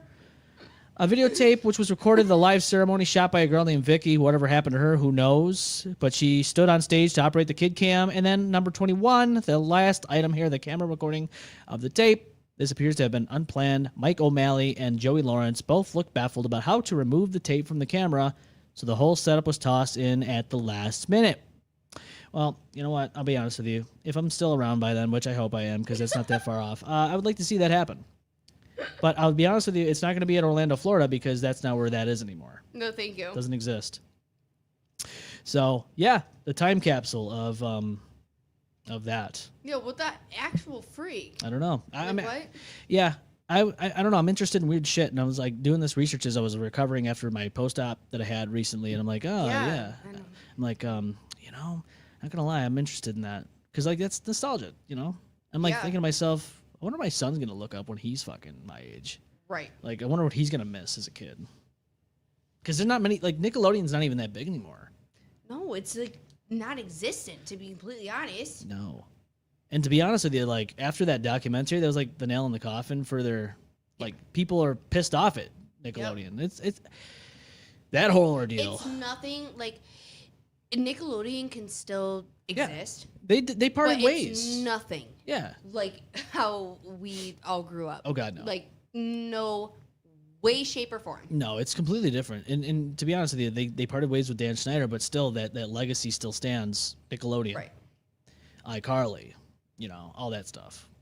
Even all that and all that. I mean, look at Amanda Bynes. Yeah, I know. Look what happened to her. Like, she's off. I hate to say it. And somebody had mentioned this on a video, and one of the comments were like, you could look into her eyes and see that she's not there anymore. No, I know. Like, she's dead inside. Mm-hmm. I'm like, that's terrible. Carly, or what's her face? Miranda. Oh. Yeah, Miranda. Well, she's okay. She's fine, but no, not her. Jeanette McCurdy. Yes. The one Thank that played you. Sam. Yeah. Oh boy, do I have something for you. She made a freaking book about him and blah, blah, blah. Let me see if I can get it. What? Okay. How do I do this without putting it on the air? Oh God. How do I do this without putting? Because I want you to. I have a story for you. Well, send it to me after. No, it's got to be live. Oh, okay. Because I want to know if you remember this person.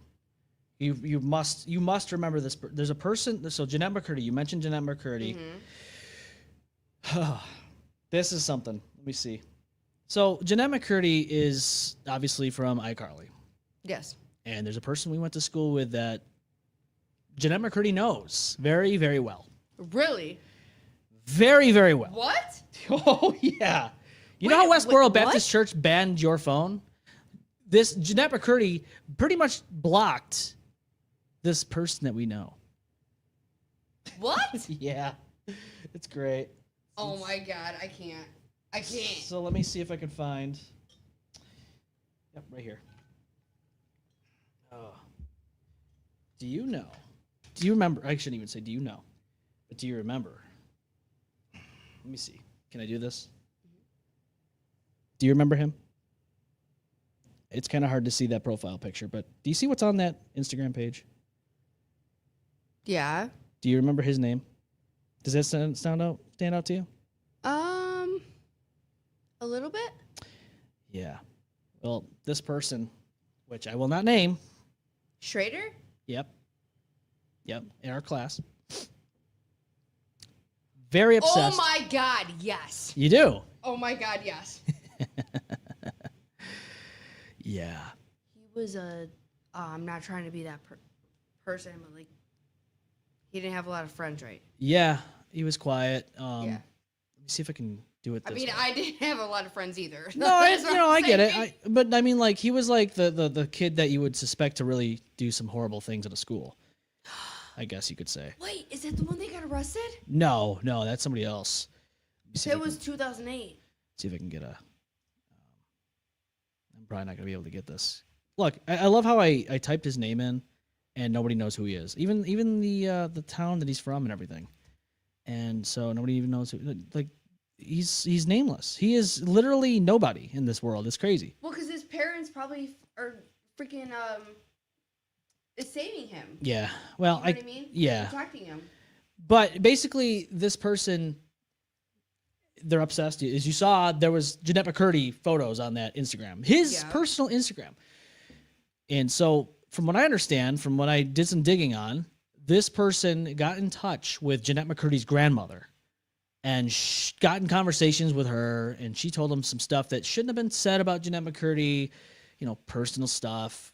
And so this person's obviously obsessed with Jeanette McCurdy to the point where they got in contact with her grandmother and all that stuff. Then, like, she had, like, something that you could subscribe to, like, for extra bonus content. Right. And she even though he paid money, she fucking blocked him on that stuff. That's how bad it got. Holy crap. And we went to school with this person. And I'm just like, dude, how do you get to that point where you have gotten that obsessed with somebody where you're now getting... Like, damn, I was obsessed with Good Charlotte. Yeah, but growing up, but like, holy crap! But you're not talking really, like grandma and let's saying, be real. Yeah, like my grandma is the one that she took me for the first time in oh my God, Eastview Mall. Mm-hmm. And I'm sorry, I didn't mean to cut you off. No, you're good. My grandma is the one, because my mom was at work, and she's like, "I'll take you to see Good Charlotte." And that's the day that I met them, because of my grandma. That's awesome. I love it. But you weren't like stalking grandma and asking questions. Nope. That's crazy. I really didn't think that I was even gonna be there that day or get to go that day. Dolly says it's because he has settings for privacy. Yeah, you're probably right. I mean, I think you know who I'm talking about. I think you remember this person because you nailed it on the head. But I like to give people the benefit of the doubt, but when I see stuff like that, that's a red flag. My grandma, Veronica Kalish, that's my grandma. Yeah. I don't know what she's trying to I think it's code. say. I think it's code. Yeah, I don't know what that's supposed to I don't know what's going on there. I hope everything's okay. Maybe a kitty cat got on the keyboard. Could be. She doesn't have any kitties or Oh. Oh. It must be Morse code. I can't read it. Morse code. Yeah, it's like a little message in there. A little. Grandma, are you all right? I hope Grandma's okay. She called in earlier, right? So Yeah. okay. Derek, are you okay? I know. Where's he at? I know. What the freak? Everybody's just dropping. They're just like, you know what? I know. Like they're dropping like flies. Like I Yeah. don't know what the hell's going on. It's the dark humor. It's something. I mean, I gotta say, it's pretty tame tonight. I mean, we've been keeping it very, very tame, except for the Yeah. Westboro Baptist Church call. Oh no, that was freaking awesome. Yeah. Hey Sarah, if you're listening, I love you. Little shout out there. Couple shout outs, right? Oh no, I hate her. Oh. Yeah. Oh, who's Sarah? She deserves it. Oh. Um, Westboro? no. No, somebody else. Yeah. Oh, is there a story behind that? Oh yeah. Oh. Well, we can't talk. You can't get into it. Not right now. Okay, that's all right. We don't have to get into it. We can get into Oh, this. that was Orlando. This is Orlando, Florida. That's Orlando.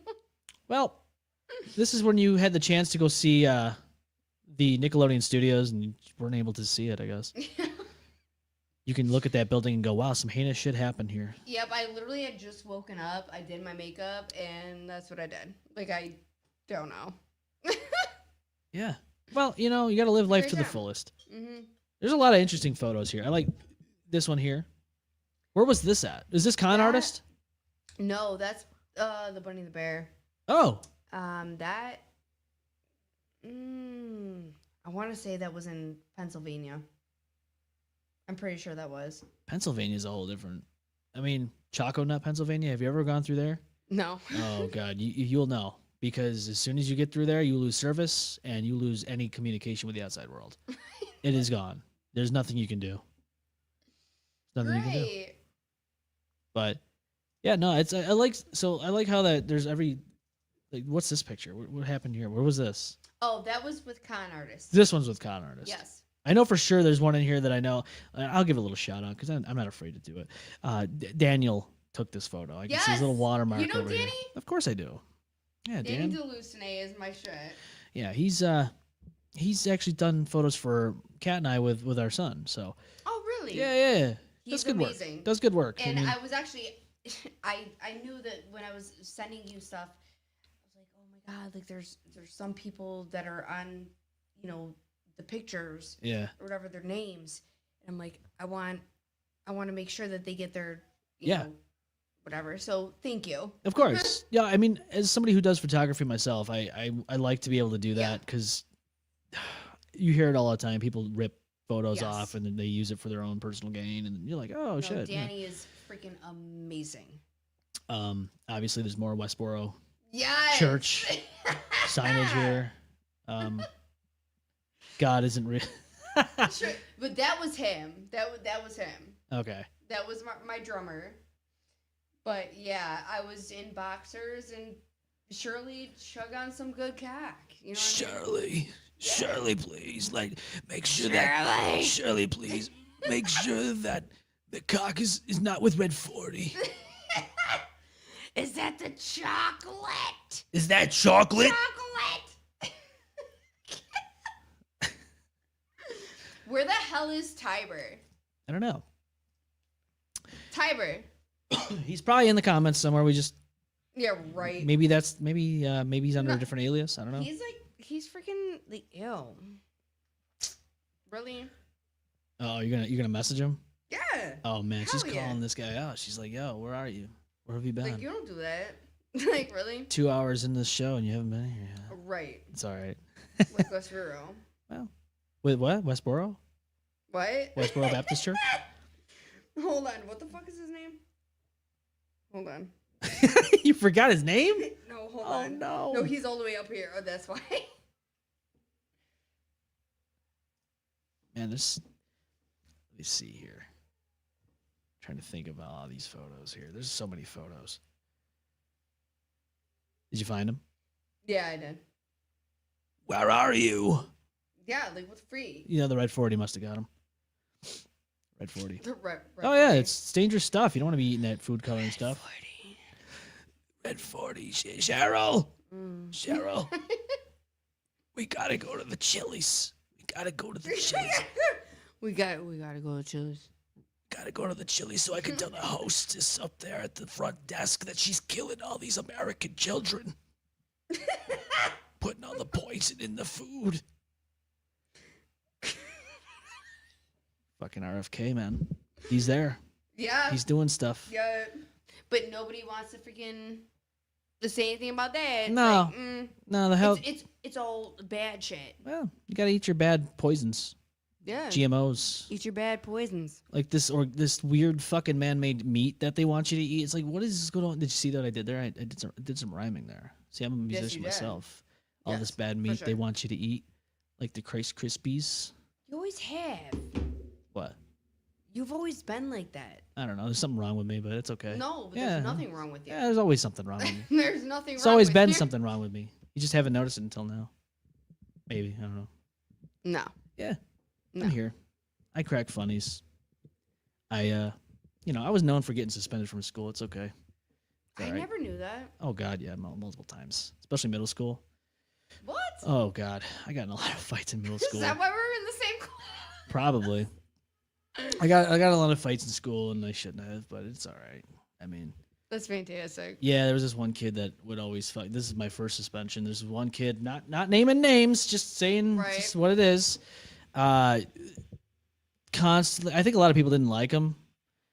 Constantly started shit with people. Like he would come up to people and like just smash their head against lockers for no reason, and then just like make funny noises and leave. And like people were getting tired of this shit. But he would do some stupid, dumb shit with me too, and I'm just like, that's enough. So one morning, I get to school, get in my locker, and this kid starts talking fucking bullshit. And I'm like, dude, shut the fuck up. It's 2 a.m. for this stuff. And he says something like, you're a freak of nature or something like that. I'm like, okay, all right, I've had enough. So I did the same thing he did to this other kid. I fucking smashed his head in the locker, and I started punching him in the face with my fucking rings on.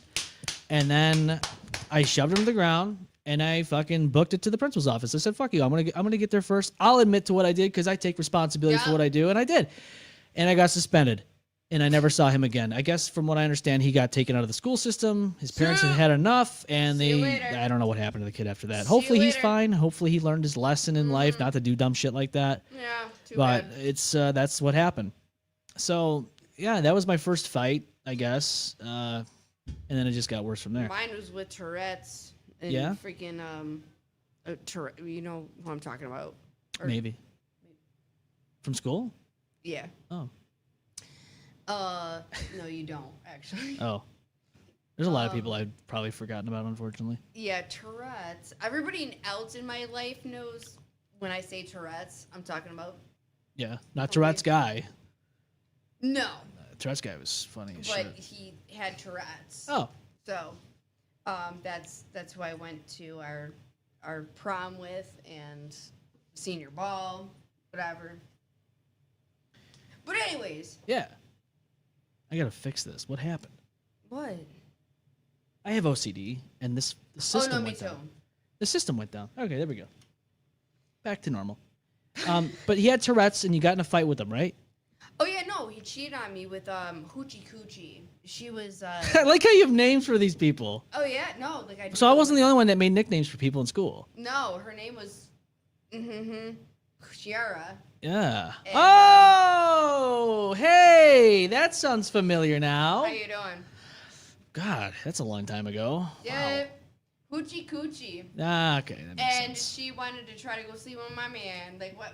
You said You said girl, No, we went to the mall one day, okay? We literally went to the mall. And this one day unfolded there. We're literally walking into the goddamn mall.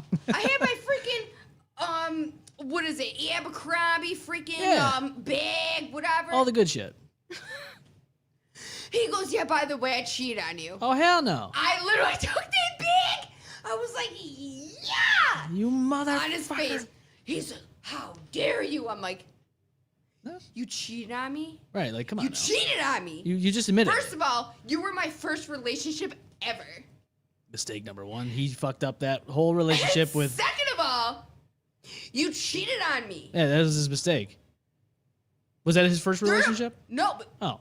well, no. This was his first relationship too. Oh, well, then he really didn't have a history there. Third of all, you cheated on me with somebody we fucking go to school with. Like, really?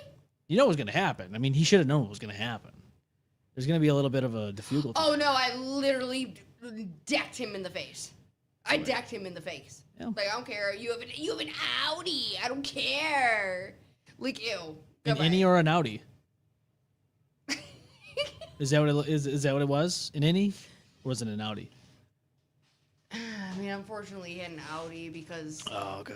you know, Yeah. he couldn't have any freaking cars that were, you know, he had to have, or his dad. Mm. He had to have, like, you know. So he was making up for the innie that he did have. Yes. Okay. Because, you know, usually a matter when of you're trying to make up for Yes. something, and if it's not an innie, you have to get an outie in some way, shape, or form. Yes. So you have to do that. Yes. You got to show off something, because what you have inside of what you would call your pants isn't going to supplement the rest of your ego enough. So then now I always look up there. Don't worry about it.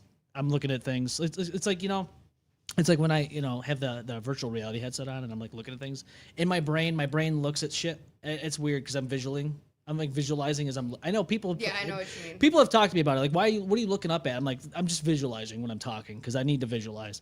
Yeah. And so that's my mind. Unfortunately, I'm a visual person, so I'm like thinking of like things and stuff while I'm talking. So that's what happens. But no, like he has to make up for what's inside his pants because it's an innie. There's like nothing there, so you get an Audi.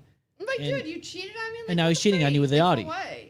But then she finds I out. didn't do anything. Right, and then she finds out he has an innie, and then she cheats on him, and it's just an endless cycle that people just don't understand until they're there. Yes. Dolly says, "Fuck Audi. Fuck Audi. Fuck him. Doesn't like it. Doesn't want it. Doesn't need it." Uh-oh. Grandma's back on with us. I'm sorry for the F-bomb, Grandma. She says, "Don't know what happened. Those 3 comments did not come from me. What the heck? Talk about the Twilight Zone." Hello! Well, we were talking about some paranormal stuff, and And that's where I get it from. This is, she's a medium, too. So this is where things get a little crazy. I love talking about this stuff. Me too. You know, I need something to drink. what are you looking for? You want, like, water or something? Oh, yeah, that's fine. Oh, okay. Oh, no. I can get you water if you want. All right. Yeah. Do you want to do a break, or do you want to take over the show? You want to invade the show? Say hello to the people? I'm scared. Oh, don't be scared. What do you want to do? I mean, I don't know. want to keep going? I feel like I don't know. It's up to you. Yeah, I mean, I do. I just. Well, I don't want you down here just dying of thirst. Can we just take a break? We could do another break. I'm not going to leave you down here. Right. I figured if you wanted to do that, you know, but No.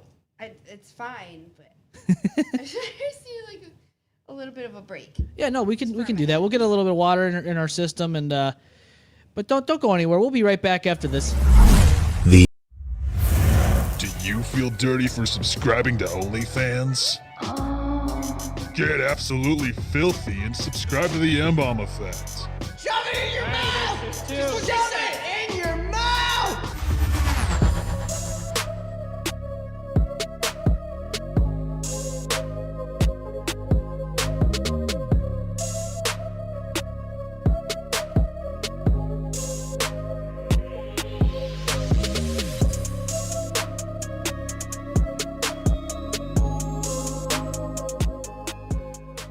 All right, just getting back from break.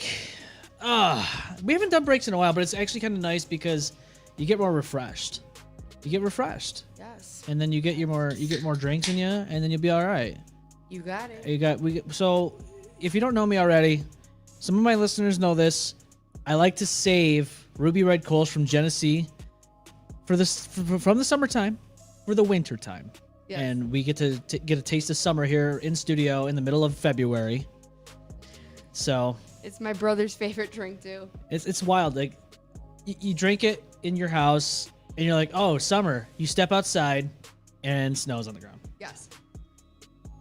Welcome to freaking upstate New York. I love summer. Dolly says, double up on the tundra, Haley. Double up on the tundra, mama. Dolly's great. I love That's a whole the double up on the tundra. Yeah. That's it's a whole her thing. It's a whole thing, huh? Oh yeah. Big time. Yeah, Dolly was a pleasure to work with. We had some fun moments on the road when I used to do work with her, like in Geneva and stuff like that. Yeah. And just all the funny shit that would come out. I mean, the one time, I guess I can mention where I worked at the time because they're no longer in business. They closed in November of 2024. Used to work for a company called Schwann's Home Service. Yes. And Dolly worked there with me, and I was one of the managers there, and I was, helping train her at one point and all that good stuff. And one time we were in Geneva, and the side doors open, and all the product come falling fucking right out of the road. And I was like, oh shit. Now, mind you, this is a busy road, and I was like, Dolly, you can pull over, just pull over. And I said, don't ever do what I'm about to do. And I got out, and I got the fucking bins of items that were in there, and I just fucking got them back in the truck, and we got out. No effing way. Yeah, I probably shouldn't have done that, but it's okay. It's all right. I'm sure they would have done just fine without the product. But I wanted to make sure that everything was intact and that everything was good and that nobody, That's fantastic. Yeah. I dipped and dodged traffic for her truck. I almost was like Jesus. I almost died for her Schwann's. You know what I'm saying? I mean, I kind of had the long, I think I was growing my hair out at the time. But yeah, we'll just say I was like Jesus out there dying for her Schwann's. God damn it. It's okay, Dolly. I'm Love still you, here. Dolly. Still here. Somewhat. I'm still kind of. We love you. Still kind of here. But yeah, so that was an interesting, that whole company. I mean. Yeah, I heard some stories. Yeah, I'm sure you did. Yeah. I'm sure you did. The old layoffs that they did and all that good shit. Mm-hmm. Yeah. And it's like, this is not just them, but any company that does this. When you have people travel ungodly amounts of miles and work ungodly amounts of hours, and you're getting home at 10 o'clock, 10:30 every night. Thank you. I mean, I couldn't imagine doing that now with my kid. No. I couldn't imagine it. Can't. And so just if I were to have been in that situation now, I don't think I could do it. No. I was pretty much burned out at the end of that whole thing before I got laid off, but it's like I was burnt out freaking before I even gave birth. Yeah. You know what I mean? You can't do that. No. It's not good for the health. No. And RFK would have something to say about it. Mm-hmm. Bobby was gonna say so. Cheryl. The chocolate. Chocolate's gonna poison all the fat kids out there. They're already obese. Yeah. They're putting the red dyes in the chocolate now for the cherry flavoring.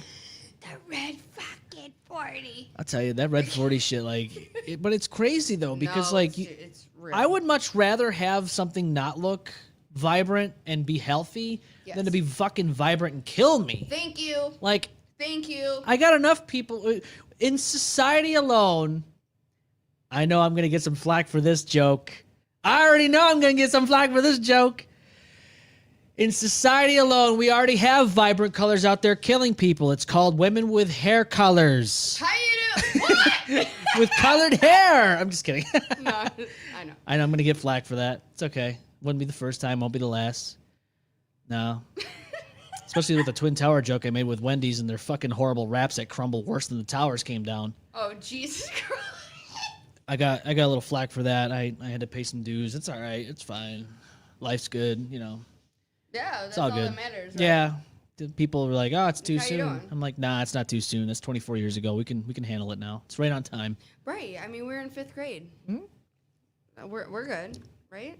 Were you We're told? We're not that damaged. No, we're damaged, but we're not damaged goods. Right. We're damaged bads. Yes. So, did you get told in class that this happened when it happened? So, if you really want me to tell me my story about that, It's up to you if you want. 5th grade, I was in Mr. Hirschler's class, and we were going down the hallway we had, walked in a line, whatever. And we were going to music class. And all of a sudden, my music teacher came out. Oh.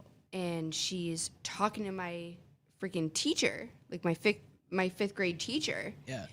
And she's like, oh, there's something about, I thought what they were talking about was, like there was a plane that crashed in like the ocean or something. Like that's what I heard. Yeah. Like in my head, So she's like, we can't do music class.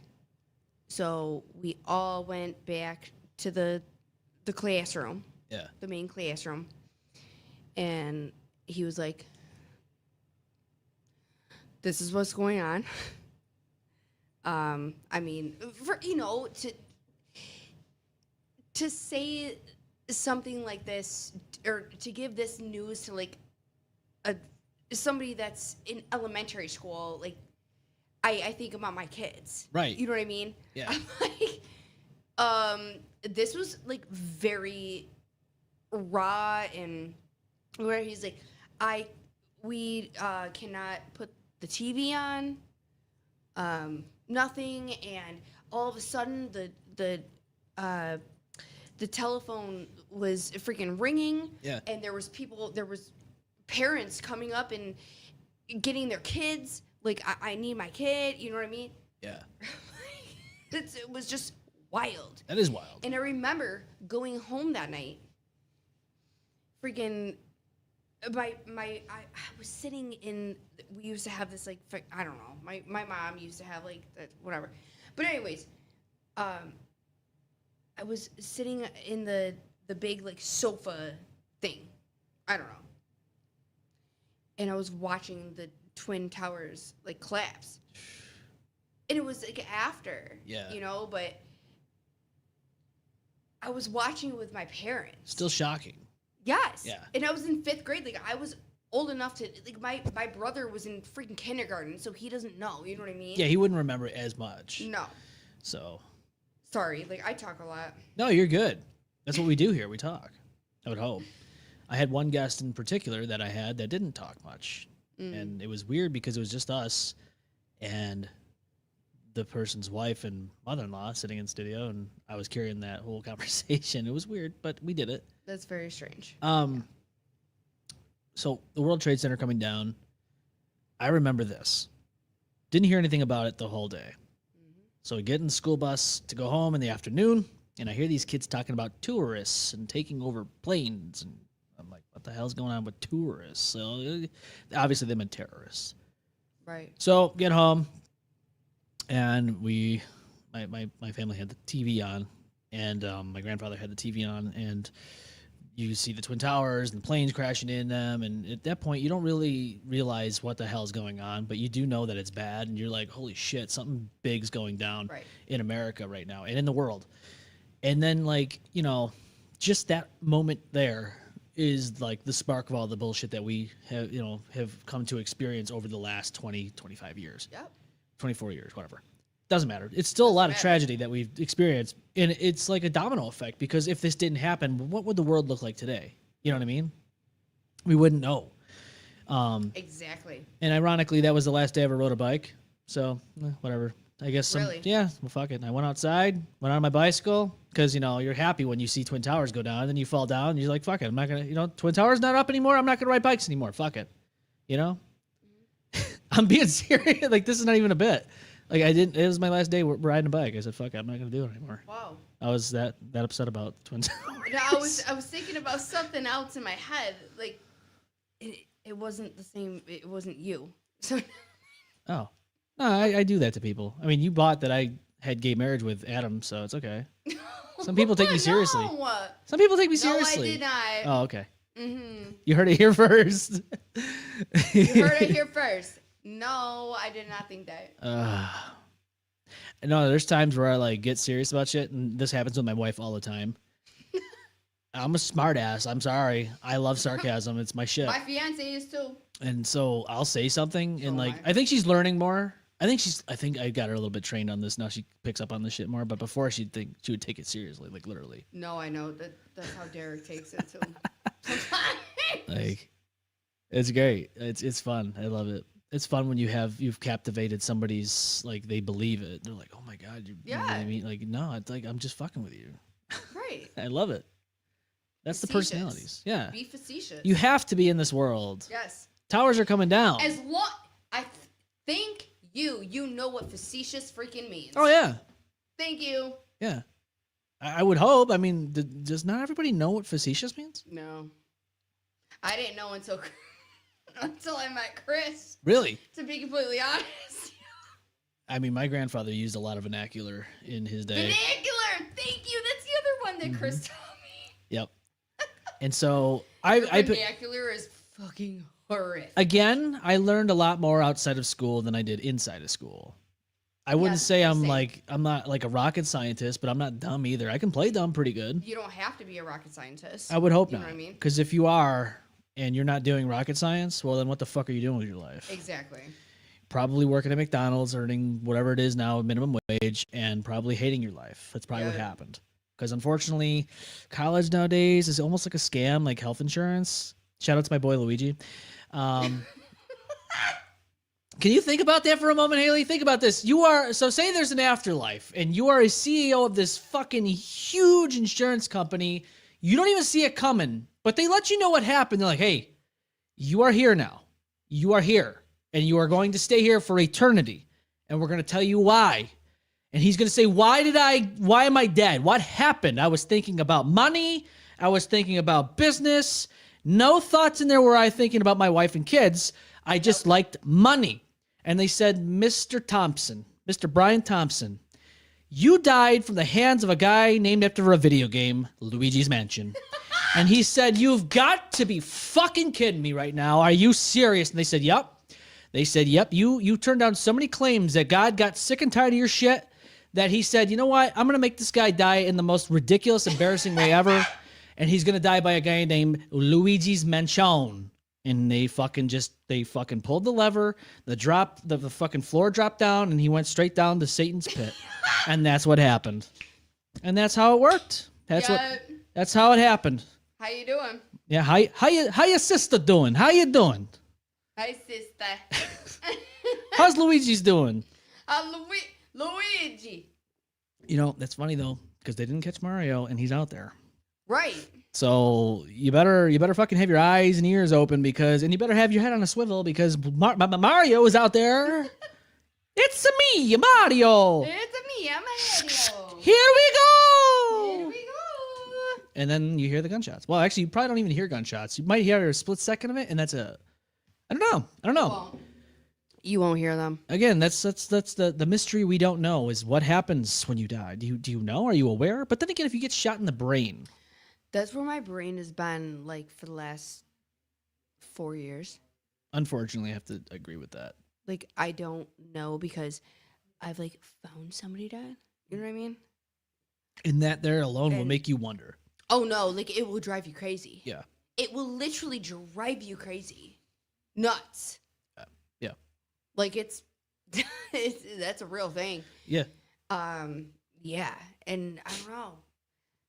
Like hearing stuff about that and then like knowing what I've been through and like what I don't know.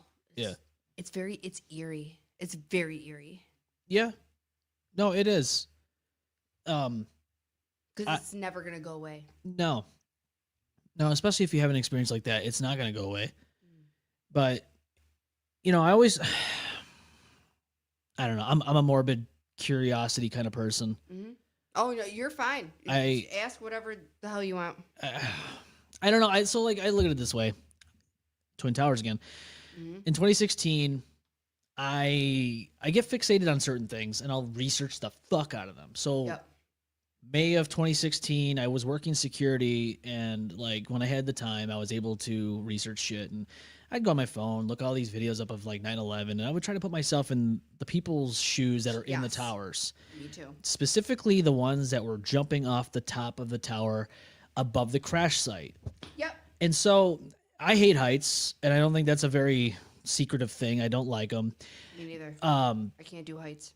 And I would try to put myself in their shoes. Like, what made them decide that that was the time they would want to sit there and jump off of a fucking building rather than at least try to carry out some hope in hopes that, like, what was the breaking point where they're like, okay, nobody's coming and this is the only way I'm going to go out unless I want to burn up or whatever. Yeah. And at this point, nobody knew that the tower's going to come crumbling down. Right. So, like, I always think to myself, what would I do? And like, what do you experience in that free fall for the whatever it was? Like, I think 10 or 11. I know. 10 seconds. Yeah. It's fucked up that I even know that how long it took. No, for them like to, I know because I've seen everything on it's so 9/11. Yeah, but yeah, it's about right. 10, 11 seconds. And what do you think in those seconds? Like, as you're on your way to your death, like I'm gonna hit and. Do you think about your life, like your family, your friends? Do you think about the things you've done? Do you think about the future? Like, what do you think about in those and I hate to say, hey, it's a more of a conversation. You've chimed into a fucking show called the M-Balm Effect. You should expect this. Right. We talk about everything here. But like, that's the thing. Like, what are you thinking about from the time you jumped that tower to the time you hit that fucking pavement? Yeah. And they know exactly what the outcome is going to be. There's no saving you. Exactly. They're doing it so they can't be saved. One of the fucking, those highest buildings around. Yes. And there's nothing you can do to like save yourself. In the whole U.S. Yeah. I mean, imagine having to go off. I don't even know what floor it was, but you know that there's nothing saving you. So you either jump or burn. I mean, there's or nothing. Mystery door number 3. You fall. You just collapse with the building. Nobody knew that. Right. Nobody thought. Exactly. You're very right. And I know there's conspiracies out there. We've talked about them briefly, about the explosives. I don't know. Yeah, but that was 1993. Something happened. No, I mean like the demolition of the Twin Towers. Yeah, no, thank you. I'm all set. I'm all set on that. So like people like, oh, the steel, the fuel, the jet fuel has to be. It's like, listen, do you understand what happens to steel? No.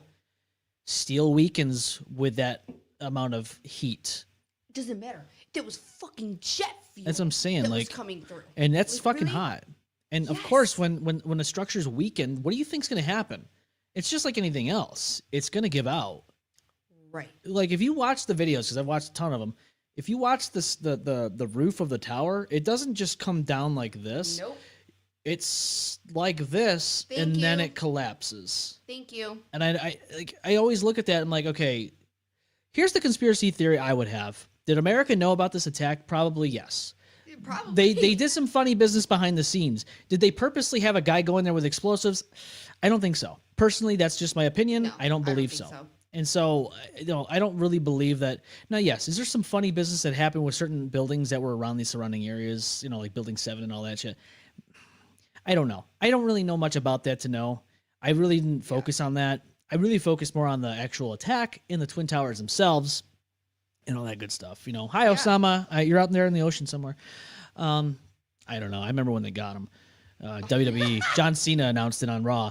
I remember that. That's great. But it's just the whole thing. And again, also put myself into perspective of things because I like to do that. What about the people that were making their way down the stairs and they're in their head?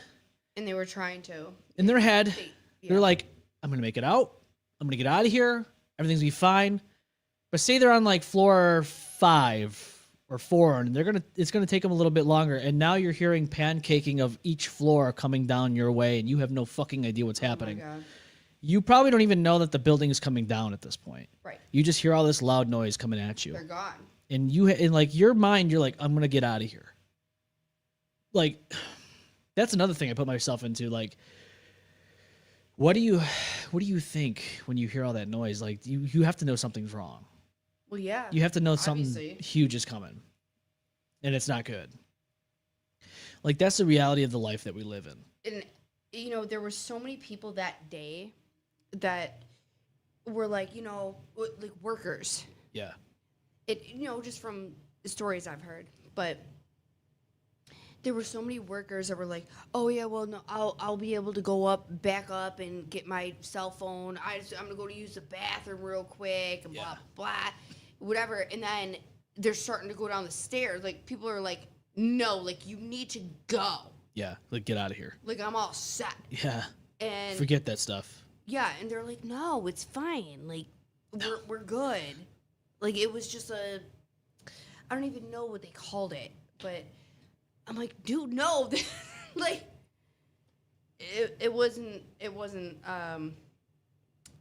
obviously a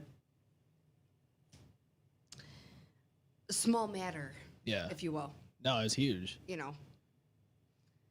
So, and then like, if that were to happen today, think about all the phone recordings that we would have seen uploaded.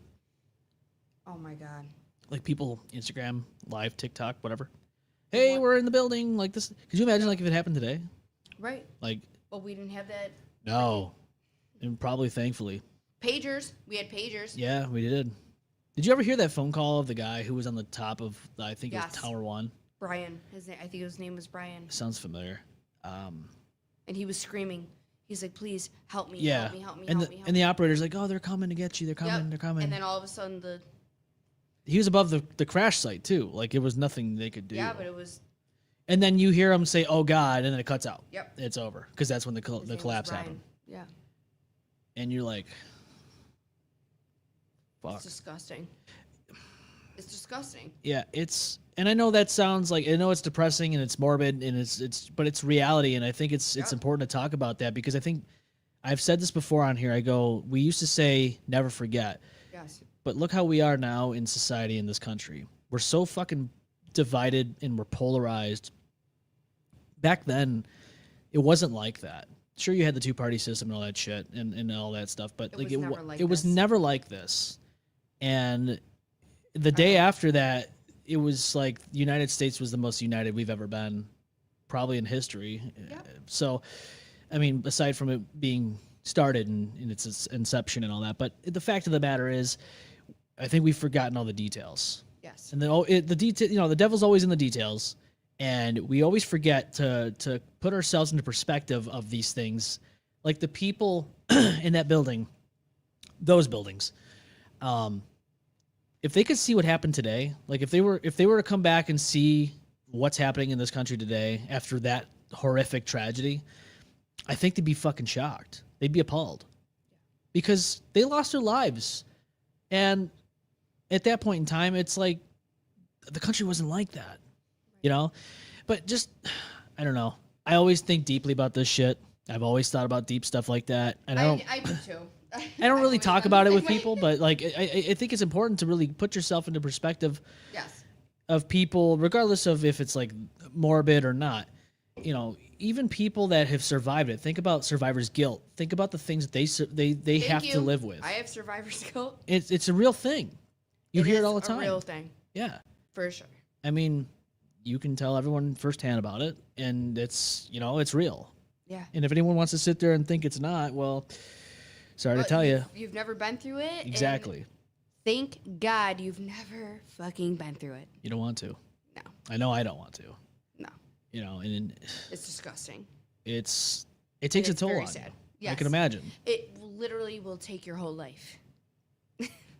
If you let it, it will take your whole life. I can imagine. Like, I can't understand to a T, but I can understand the point where you would think it should have been me or, whatever. It's not even that. It's like knowing that your partner is gone or like somebody that, like a loved one. It doesn't matter who it is.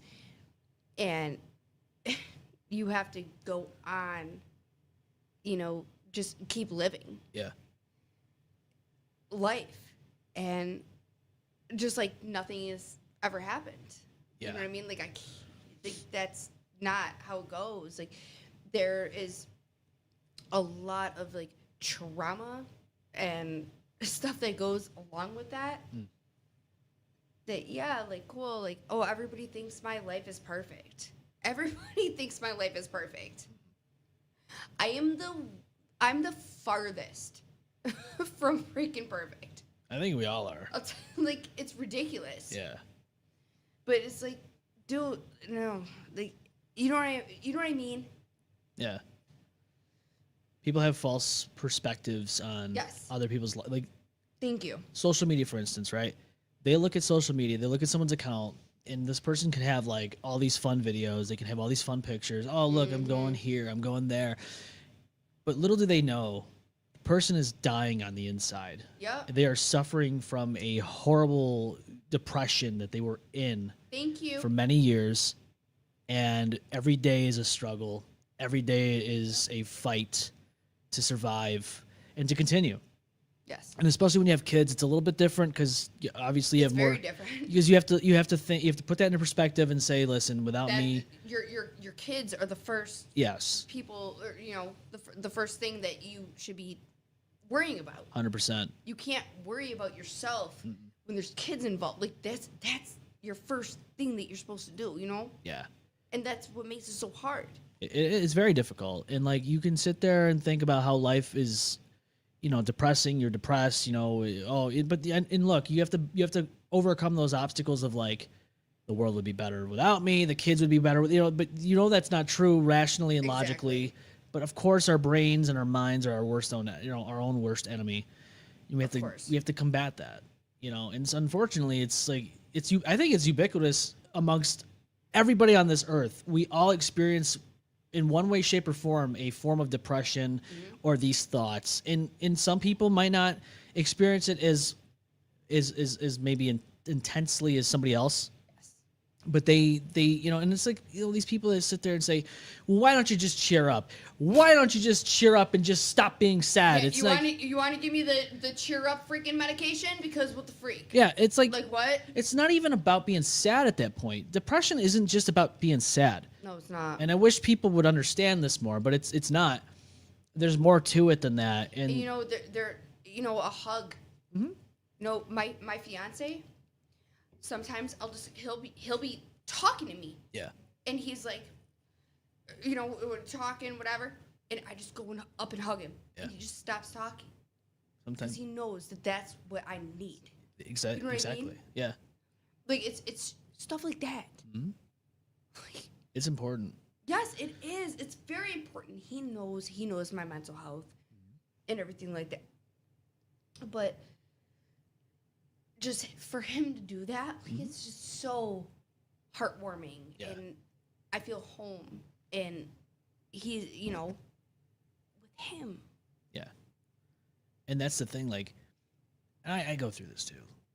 I hate to say it, but I'm a cynic. I've gone through enough shit in my life where I've gotten burned at every step of the way, and I just it's unfortunate, but you get cynical about stuff. You don't want to be that way, but it is what it is. Right. So like, and this is even dating back to school, like you always think about people that come to you and put on this fucking mask, and they come up to you and they say good things around you, about you, and they pretend to be your fucking friend. Yes. And behind closed doors, when you're not in there, when you're not in that fucking room, they're in there fucking shitting on you. Yes. And then like there's people out there that'll like fucking be nice to you, but there's ulterior motives. They're using you for something, whether it be a financial gain or something else, doesn't matter, but they fucking use you. Yes. Been there. And so like people ask me all the time, why do you have such a negative outlook on stuff? And it's not like I always do. It depends on the situation, but like when it comes to like, thank you. Certain people or things like, oh, why do you have a bad feeling about this person? It's like, well, dude, not to lie to you, and to be honest with you, I've been through this before, but that person has the same red flags popping up as the first person I dealt with that had something similar to that. And it's like, you know what? I don't believe that this person's actually who they say they are.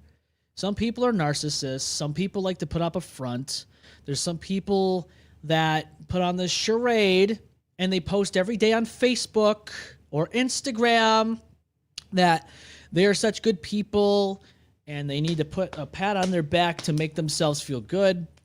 And everyone's in the comments saying, oh, we love you. You're so talented and you're so good and all that shit. And honestly, they're just as fucked up as the person posting it because they're using you for who you think you are.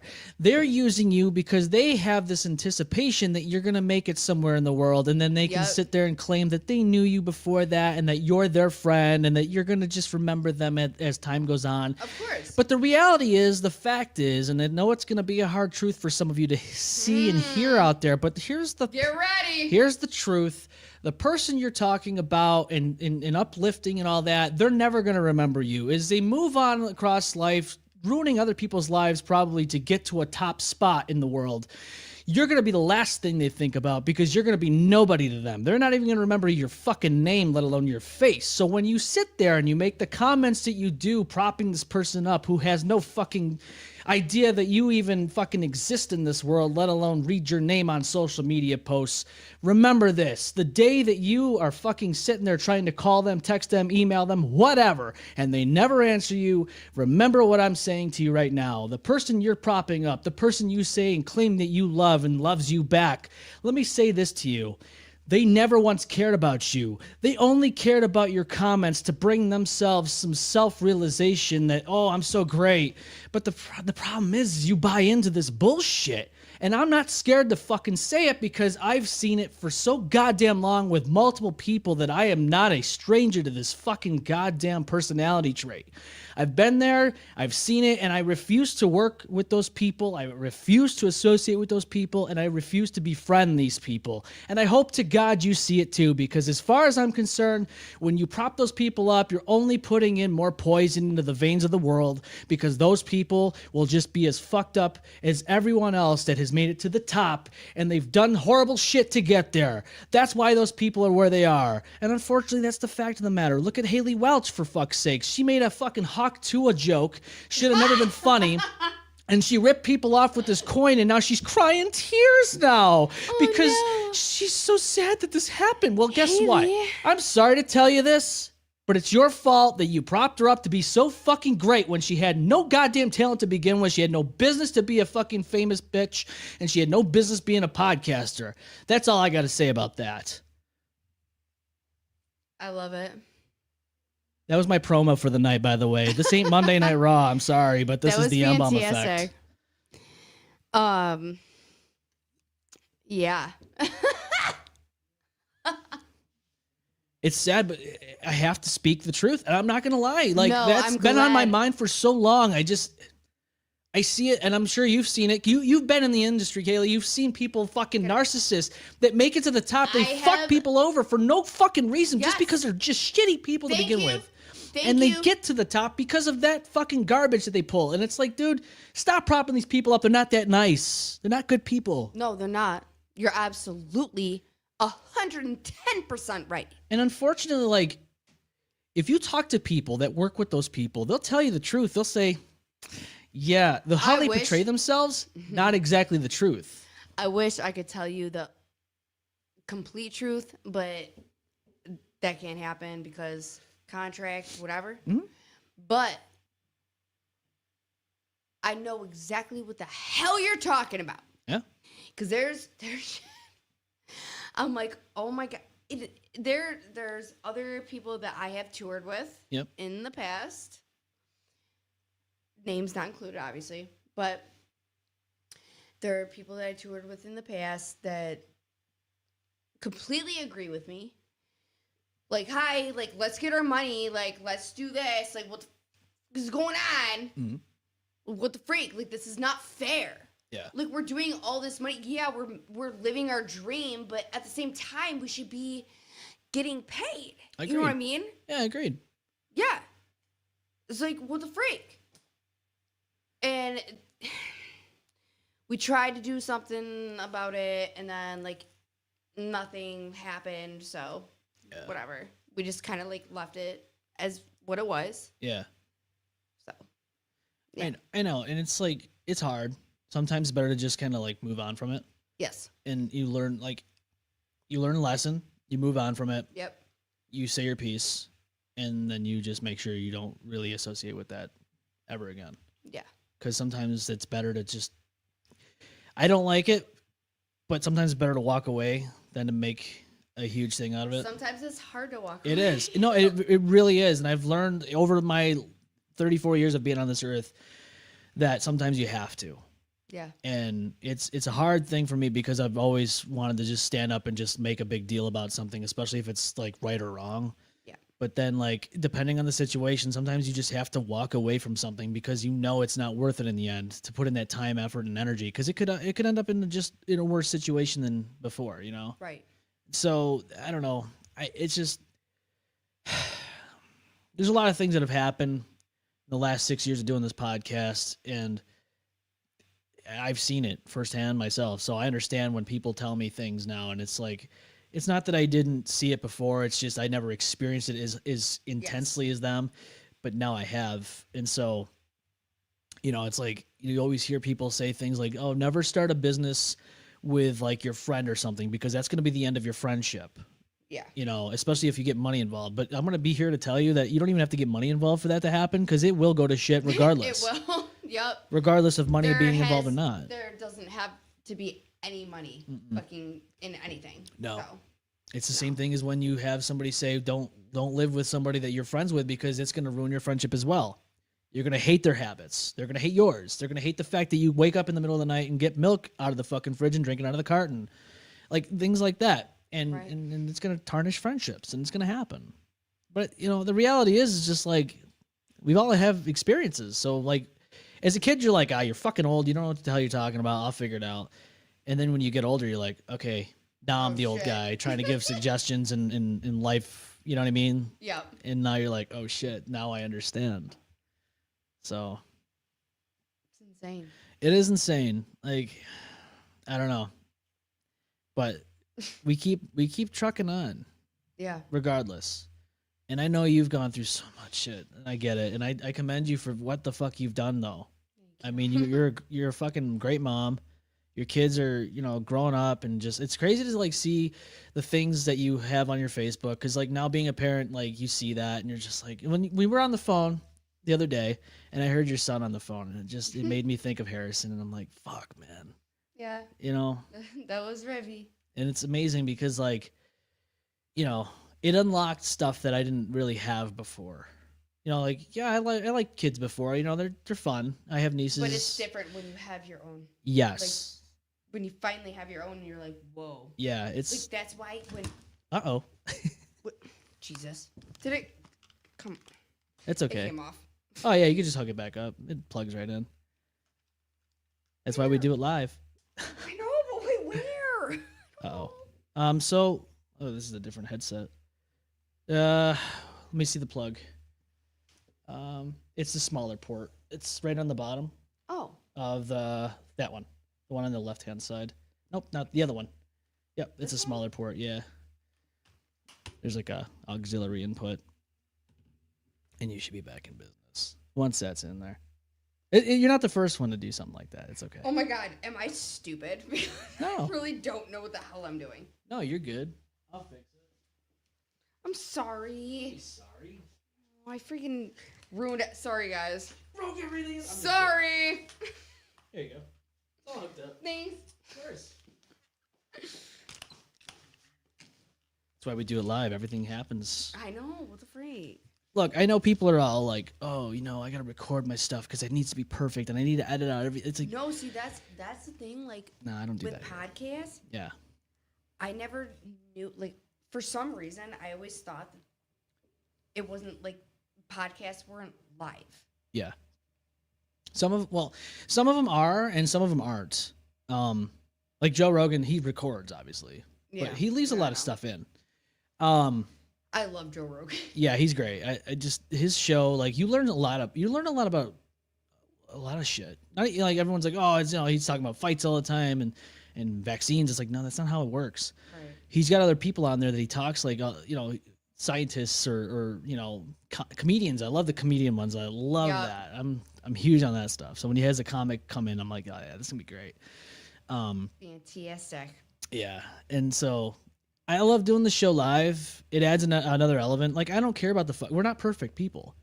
Yeah, I know. And the show, that's what people need to know. That's the thing. Like the show displays it. Like when shit like that happens, it happens. we're not here for an image. We're not here for a reputation. We're here to be authentically us. And I love that. And if people, like, I've heard podcasts that sound robotic, they're probably most definitely scripted. And I'm like, okay, no, granted, look, if you're doing like a crime podcast and stuff like that and it's scripted, I'm fine with that.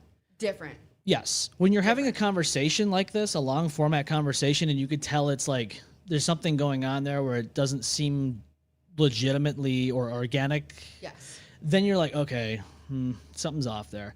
I like organic. Like, it has to be, and that's the thing. Like, we talked about technology and all that shit. This takes us out of that. Like, yeah, sure, we have computers and all that to run this shit, but like, we're here, we're talking, we're not even like, you know, because we hang out with people and we know it. People are on their phones scrolling all the time, and they're just like kind of avoiding and ignoring the situation they're in. It's like, well, what are you doing hanging out with people then?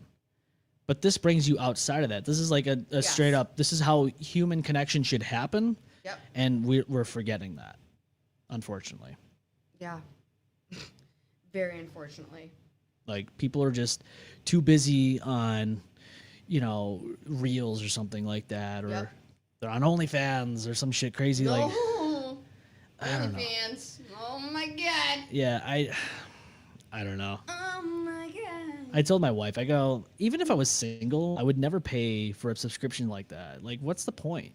No, there are some girls on there that I know. Like, one of my girls, she makes like $300,000 I respect the hustle. a month. Yeah, I respect the hustle. I just, for me, Girl. for me as a dude, I'm like, even if I was single, no, I'm not gonna do it. I'm sorry. Like, I haven't had that in so long, like, and I will never get that back. I'm sorry. No, I'm all set. Like, I don't know. Yeah, no. I'm just like, you know, even Snapchat. It was a COVID gig for me. Like, I'm all set. Yeah, but COVID was like one of those things where it was like COVID was an opportunity, I guess you could say, for everyone to kind of branch out and do some crazy things and try it out. It was like a trial and demo. Yes. You know, you could do whatever you want, and you would get away with it. You can go out to steal Kias at that point, probably, and you can go out on OnlyFans and get like $1,000 a month. It's okay, you know. People made money, and some people were just left in their parents' basement, chained up to a wall, and probably eating rats for dinner. It's fine. It's great. Not that I can experience, you know, not that I could say I experienced that portion of it, but it's okay. Are you sure? Yeah, I'm sure. I was here during COVID. I wasn't in my parents' basement. I would hope not. You're in a basement. Yeah. Well, you didn't see the guys with the masks and the, you know what? the machine guns? When we were pulling up, I think I actually did. I did see a couple of them. See, I can't. I thought it was just like a gimmick or something. No, it's not. When I say that we're trapped down here and we're doing this against our will, I'm not lying. The co-hosts are over there gagged so they don't make noises and blindfolded so they don't know what's going on. Excuse me. Dude, Austin, what the fuck are you doing, man? Please, sit down. Do you want them to come down here? Because if they will. Absolutely not. They will. They'll come down here and get your ginger bearded ass and bring you upstairs for the waterboarding session again. Do you think it's funny? No, thank you. They don't understand this. No, thank you. I tried to tell them this. You know, they don't understand. This is a serious matter. We're starving down here. We haven't eaten in years. They at least give us beer and some. You know, it's okay. It's fine. But that's the life story that we have on the show. You know, someone asked that on TikTok once. They're like, "Oh, these people," or they made a comment. I think it was on one of the videos. They're like, "Oh, these people look like they're held captive in the basement." I was like, "Don't let the secret out, please." I'm surprised they don't talk like that on my freaking TikTok channel. Like, I'm not kidding. Dude, I have too many followers. Like, these people are ridiculous. Like, relentless. I can imagine. No, it's ridiculous. And like, I literally every day I wake up, first thing, TikTok. Oh, this person's talking about you. This person's talking about you. I'm like, can I just have like somebody just like my just like it. Just like it. Just like it. You don't need to comment. Just like it. Leave me alone. Right. Like what? No. Like that would be the dream. Yes, do what it you would. love. Do what you love, but you can go in public without anybody fucking around with you or even Thank noticing you. you. That would be cool, Yeah. you know? But I guess there's a trade-off at some point. You have to just kind of suck it up. I don't know. I know. Sucks to be in that. Suck it up, buttercup. Put on a fucking mask and, nobody will notice who it is. Yeah, it's okay. Freaking TB. Yeah. Suck it up. So, Tiber told me. is that what he said? Mm-hmm. Suck it up. Love you. So, I mean, do you anticipate getting back into the music realm? At this moment, probably not. No. I mean, I would love to. Yeah. I really would absolutely love to, but I have 2 children that I have to take care of, and my one doesn't have his father or his biological father, and I don't know, like there's like a lot that fucking goes into it. I can't just wake up and be like, oh yeah, so this is gonna be my time with my kids today, and then this is for music. Like, I can't do that. You know what I mean? Yeah. I wish with all my heart I could. Yeah. It's hard. It really is. It's hard finding time when you have a family like that. Yeah. I can attest to that. I mean, as of right now, I'm a stay-at-home mom. Yeah. And my youngest, is going to be going to UPK in September. Okay. So, this has been my life. Yeah. Since, I've gone through, all my trauma and whatever, blah, blah, blah. And I still have to wait for him to go to school for me to even try to, get... I have jobs and everything, but, something that's actually, a career. I want something that's a career. Yeah. You know what I mean? Yeah. I agree. Sometimes it's difficult. Yeah, and I'm every single day I'm over freaking stimulated. Oh, I hate that. Every single day. Yeah. River's like, Mommy. I'm like, yeah, what? You know what I mean? I just woke up. Holy crap. Let me wake up. Yeah, at least, a little bit. Yes. It's just stuff like that. I don't know. Yeah. If that makes any sense. No, it does. I look, I understand. Time's very constrained. I get it. Kat works full time. I work full time. And it's fucking hard because for my job, I'll work between 50, 60 hours, maybe more depending. Yeah. And then on top of that, I'm doing this show. I'm throughout the week, I'm trying to figure out okay, how is this show going to go down this weekend? If there's is one, and a lot of times there is. And so, I'm working on that, working with work, just, trying to find time with family, which, that's the most important thing. Out of all the stuff that I do in this world, husband and father, first and foremost, is the most important.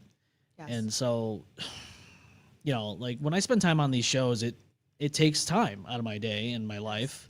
And so, I put a lot of effort and work in to make things work. And then, sometimes it doesn't go your way. Sometimes it does. But, it's just, it's hard to find time for these type of things. So especially with music, I can see that being a problem because not only are you practicing, not only are you doing, touring, but there's just so much time to be set aside. And especially if you're touring and traveling, and that's the expectation right there. Now you're talking more time out of your time. Yeah. And that's just, it's not conducive to do in that environment of where you have 2 kids, a family. It's just, exactly. It's not conducive at all. Mm-hmm. So, I completely get it. I understand it. And, yeah. And sometimes it happens but you did a ton of stuff that a lot of people are fighting for today in the music world that they will never be able to probably do. I mean, obviously, Warped Tour went away, and I think there's talks about it coming back. Yeah, I was going to say Warped Tour they're doing something. I don't know. I don't know what it's going to be like, but... it's not going to be the same. It's not going to be the same. You can't replicate what was already there. Yeah. you know, there's a lot of things that come up that were like, oh yeah, we're bringing this back. Like Toys R Us, for instance. It's like, it's not the same. Right. So you had to be there when it was in its prime. And a lot of people can't say that. You can. And so I honestly, you know, Weird. yeah, it is weird to think about. But, you know. It's weird that I was even there. Like. But you lived your dream, though. That's the thing. Like, a lot of people weren't able to even make that, unfortunately. And the thing a lot of people do is quit. Again, like, that's what I brought up. Yeah.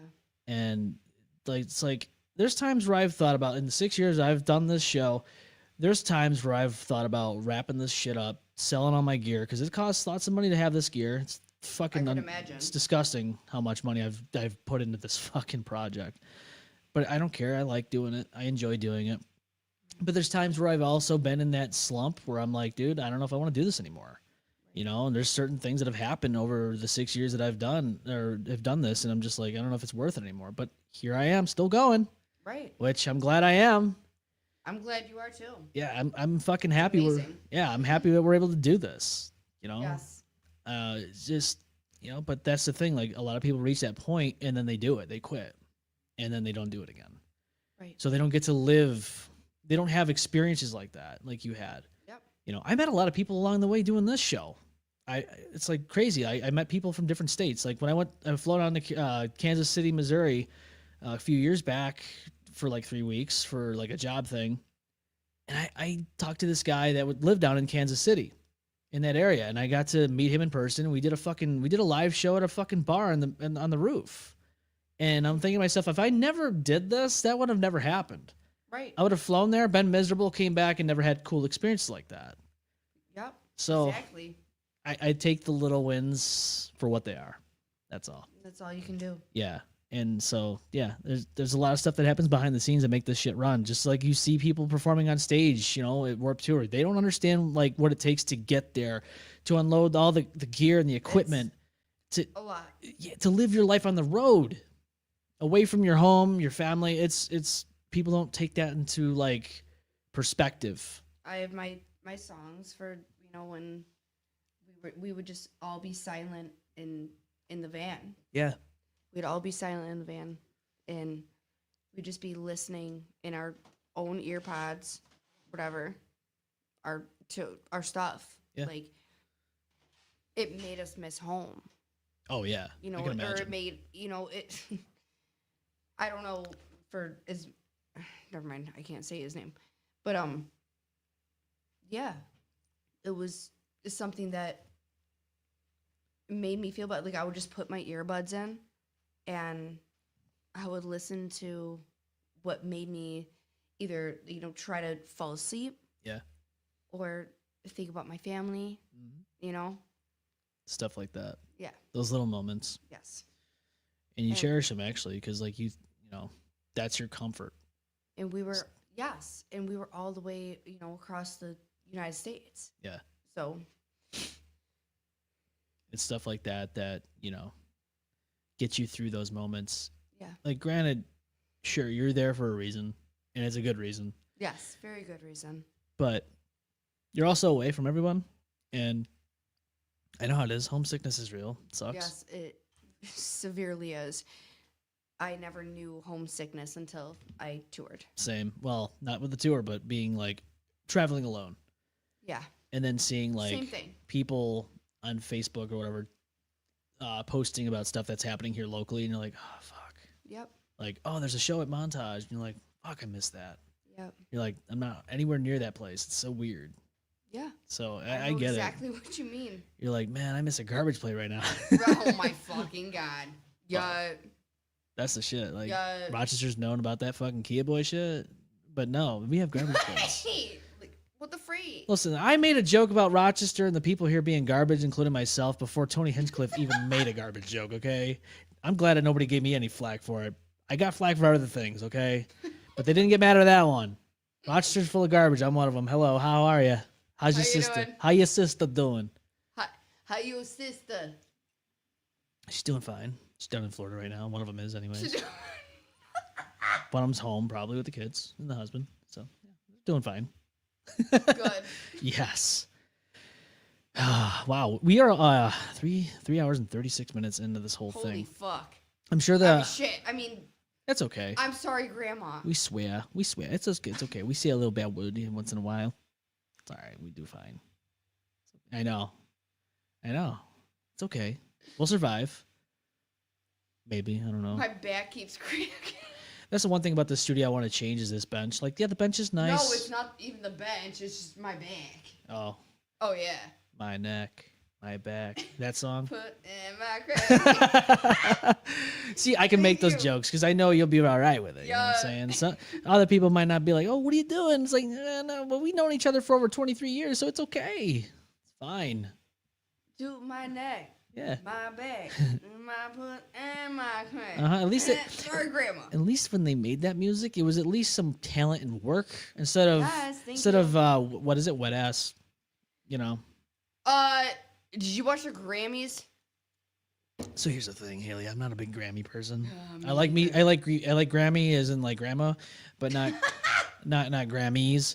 No, Beyonce. Yeah, I know. So disgusting. My sister's house, we were there, and it was on the TV. I wouldn't put it on myself, but it was there. It happened around that time, and I'm like, really?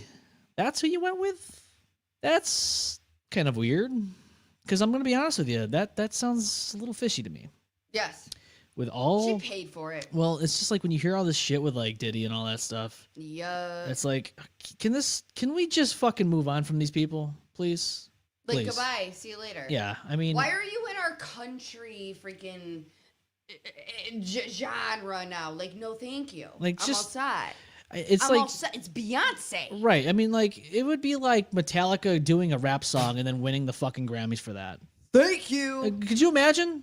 No. Like a sad but true version, but it's rap, and they win the Grammys. No. I would be like, no, you can't do that. Just stop. It doesn't work. I can't because I'm literally picturing it and listening. Like, no. It's like Eminem getting into heavy metal, and then all of a sudden he's like, "Oh yeah, you're a fucking Grammy Award winner for metal music now. You're the best." Yeah, no, thank you. It'd be weird. It would be fucking weird. Nobody would like it. No. It would be like, just because you're freaking Eminem, like, no, thank you. Well, that's the thing. Like, everybody's I don't even like him anyways. Everybody's winning awards now because they're famous. But here's the thing: I always wondered. Famous. But that's the thing. Like, what is fame now? Right. What is so back in the day you would be famous for like talent and skills you have, and now you could just be famous for making a piss poor joke that a fucking fetus wouldn't even find funny about sucking cock when you're drunk at a bar and using someone else's talent to get there because you didn't want to acknowledge that guy, did you? The guy interviewing you, honey, had more talent in his dick than you did in your mouth. Sorry to tell you, but that's the truth. Sorry, Grandma, I didn't mean to make those jokes. I'm This is my friend. I've known him since 6th grade. So when I was sitting in that class, would you have ever expected me to turn out the way I did?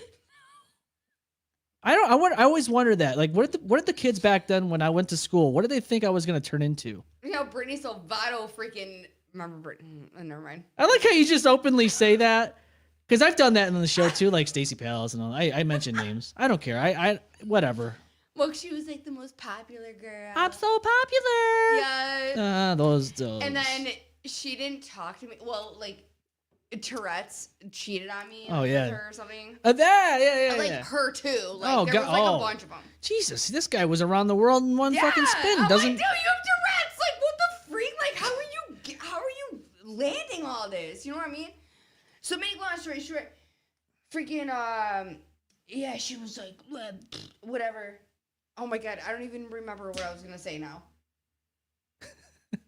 It's okay. No, she like made me so mad. Oh, because she like made me feel like I was nothing. I hate that.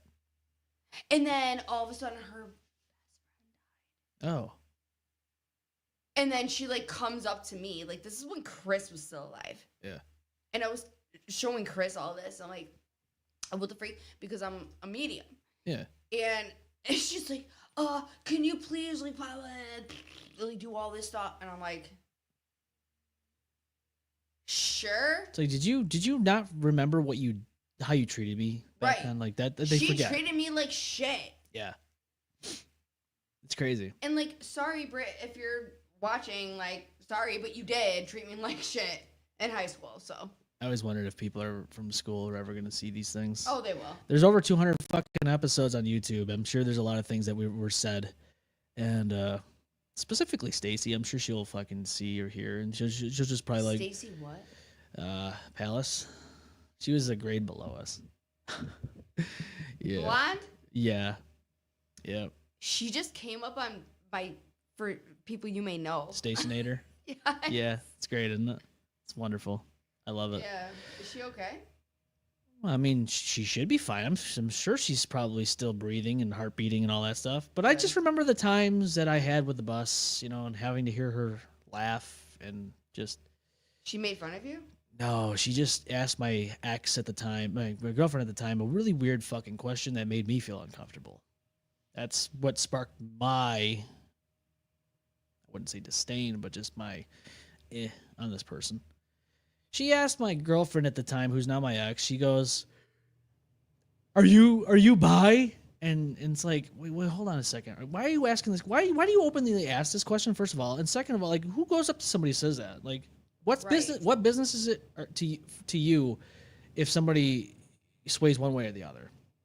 And then on top of that, you ask this question almost like with the intent of like something there with somebody who's going out with this person sitting next to that person. Right. That's a little awkward. I'm very uncomfortable. So that's kind of what sparked my whole thing on that. It'd be like, come on, dude. No, that's very strange. Almost like she was interested. Yes. That's how I took it. That's how I would take it. Like, it's like, nah, don't do that. Yeah, no, It's thank fucking you. rude. Yes. Like, whatever. So Like, what if what? this person is? But you don't go and ask. Mm-mm. You know what I'm saying? Like, whether No, this person thank you. is or not, it doesn't matter. So, yeah, it's great. It's just, Wow. it's good. It's high school. And some of these people from school, I High know. school. High school. A lot of those motherfuckers were high. I know they were. A lot Yeah. of those motherfuckers were high. But we were the ones that got freaking... Yeah. We had to be in the little rooms. Hey, listen. Ow! I God would, damn it, it did it again. I would much rather be in the little room. Oh no. We can wrap up if you want. Well, help me. We got 10 minutes on this mixer before it says, "Hey, fuck off." Well, we'll put somebody on the phone line as this is happening. I can't hear you yet, so hold on one second. You can talk if you want. No worries, no worries. The fans, the people listen. Hello, everybody. How are we doing? Somebody's on. Oh, Hello? you gotta have that. Hey, how's it going, guys? Wait, hello? Hello. Hello? Hi, you're on the M-Balm Effect. Hello, who are you? How's everything? Hello, my name is Johnny Matthews. I'm doing pretty well, guys. How are you doing? Good, Johnny. We're glad you called. Actually, we like to hear everyone's voices that are watching and listening.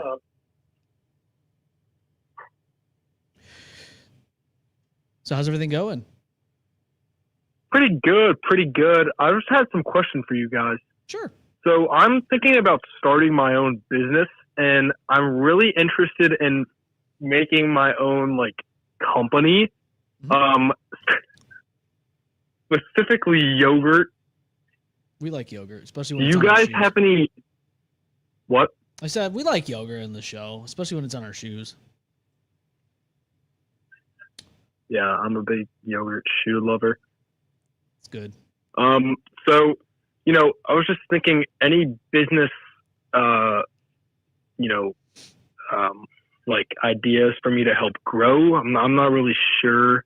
I see you guys are laughing. I don't know if I should take that Oh, I'm not laughing. We're not laughing. personally. No, I'm just listening. I see you. I don't know. All right, no worries. But did you guys have any advice or for me to help grow? Because I just really want to get this yogurt business off of the ground.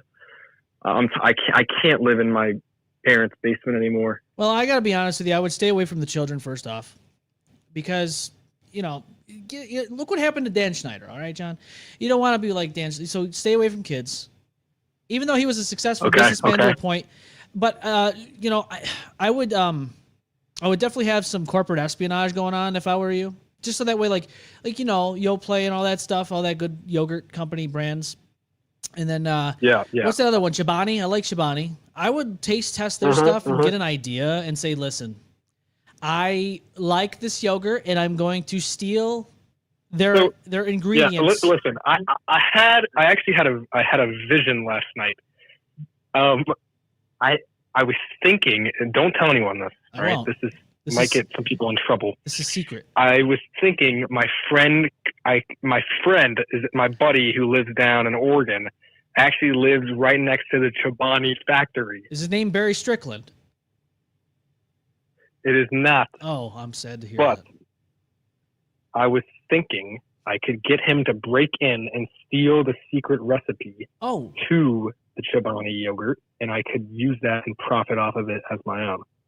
Dude, this is what I would do. Exactly what you're saying. Because like back in school, when you would take a test and you didn't know the answers, you would just peek over and say, "Hey, what's the answer to number 5?" I used to ask Harold the same thing.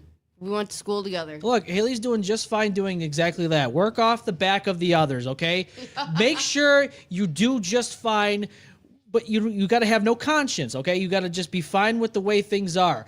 Just do your thing, let everyone else do the work for you, and then you can take over from there, and you will be successful. You will go to new heights doing just that.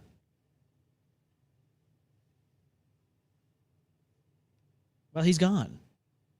What? He didn't. I guess maybe he didn't like the answer. Maybe he thought about. He didn't. Maybe he was like, "Wait a minute, I probably shouldn't." Yeah. Very unfortunate. It is unfortunate. Oh, that's very unfortunate. We got 6 minutes left before this thing decides it's going to cut us off. God. But honestly, Johnny, I would just do that. And, who's to say anybody's going to catch you? Who cares, right? Anything goes these days. You can do whatever you want. Catch them all. Pokemon. Yeah. Yeah. Just How don't. you doing? Yeah. How's your sister doing? How you doing? Yeah. I would suggest staying away from the kids. And I like yogurt on the shoes because, when a dog's humping your leg and there's some yogurt on your shoes, it's a good little tasty treat for later on. And it's all right. You'll be okay. My back is cracking. That's okay. We can wrap it up. But you know what? In all seriousness, after all the funny things that we've said in Westboro Baptist Church and all that good stuff and the music, how you doing? I got to be honest with you. This was a fun night, Haley. I'm glad you came out with me. Harold, thank you so much for having me. And no, thank you for coming on. This is amazing. I hope you're not scared off to never do this again.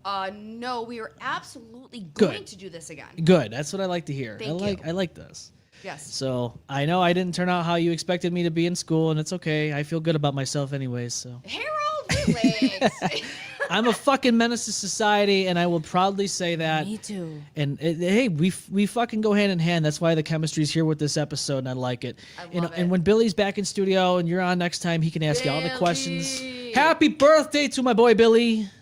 Thank you so much. Is it his birthday? Yeah. God damn it. That's why he's not here. here. Billy, what the freak? That's why he's not here. But to everyone else, where can everyone find you these days? Me? Yeah, where can they find you? TikTok. TikTok, baby. Yup. Haley Bear 4.0. Go check her out. Go check out all the TikToks that she does. You got a lot of TikToks, so. I know.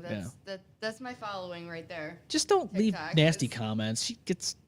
Just give her a like and leave her alone. You know what? I'm used to it, so whatever. the more hate, the more love. That's right. That's right. Well, it's fine. Haley, thanks for coming out with me. It was a good time hanging out with you. Harold, thank you so much. Almost 4 hours. Wow. I truly appreciate it. No, I truly appreciate you coming out. But until next time, hopefully we see you back on. Yes. And to everyone else, we'll be on live next Saturday. The crew should be back in studio. And if you haven't already, subscribe to the YouTube channel. This is the best way to get us. YouTube channel, baby. Okay? How you doing? I'm just letting you know. I'll even show you a graphic here. Look. Whew. You can go on here, like, subscribe, and hit the bell for the M-Balm Effect. Baby, you get all the content. You get 200 episodes plus, as of current anyways. And yeah, we can do it that way. But again, Haley, thanks for coming on. Harold, and thank you so much for having me. Thank you for coming on and having me. Great. Until then, everyone else, we'll see you next time. And don't forget, Saturdays, 6 p.m. Eastern time for the most part. We'll be here. Until then, we love you all. Thank you for coming on. This is the M-Balm Effect. Bye. Well, there goes the neighborhood. It's a good thing no one got seriously hurt. Oh my God! Whoops, spoke too soon. Don't get too wrecked. See you on the next one.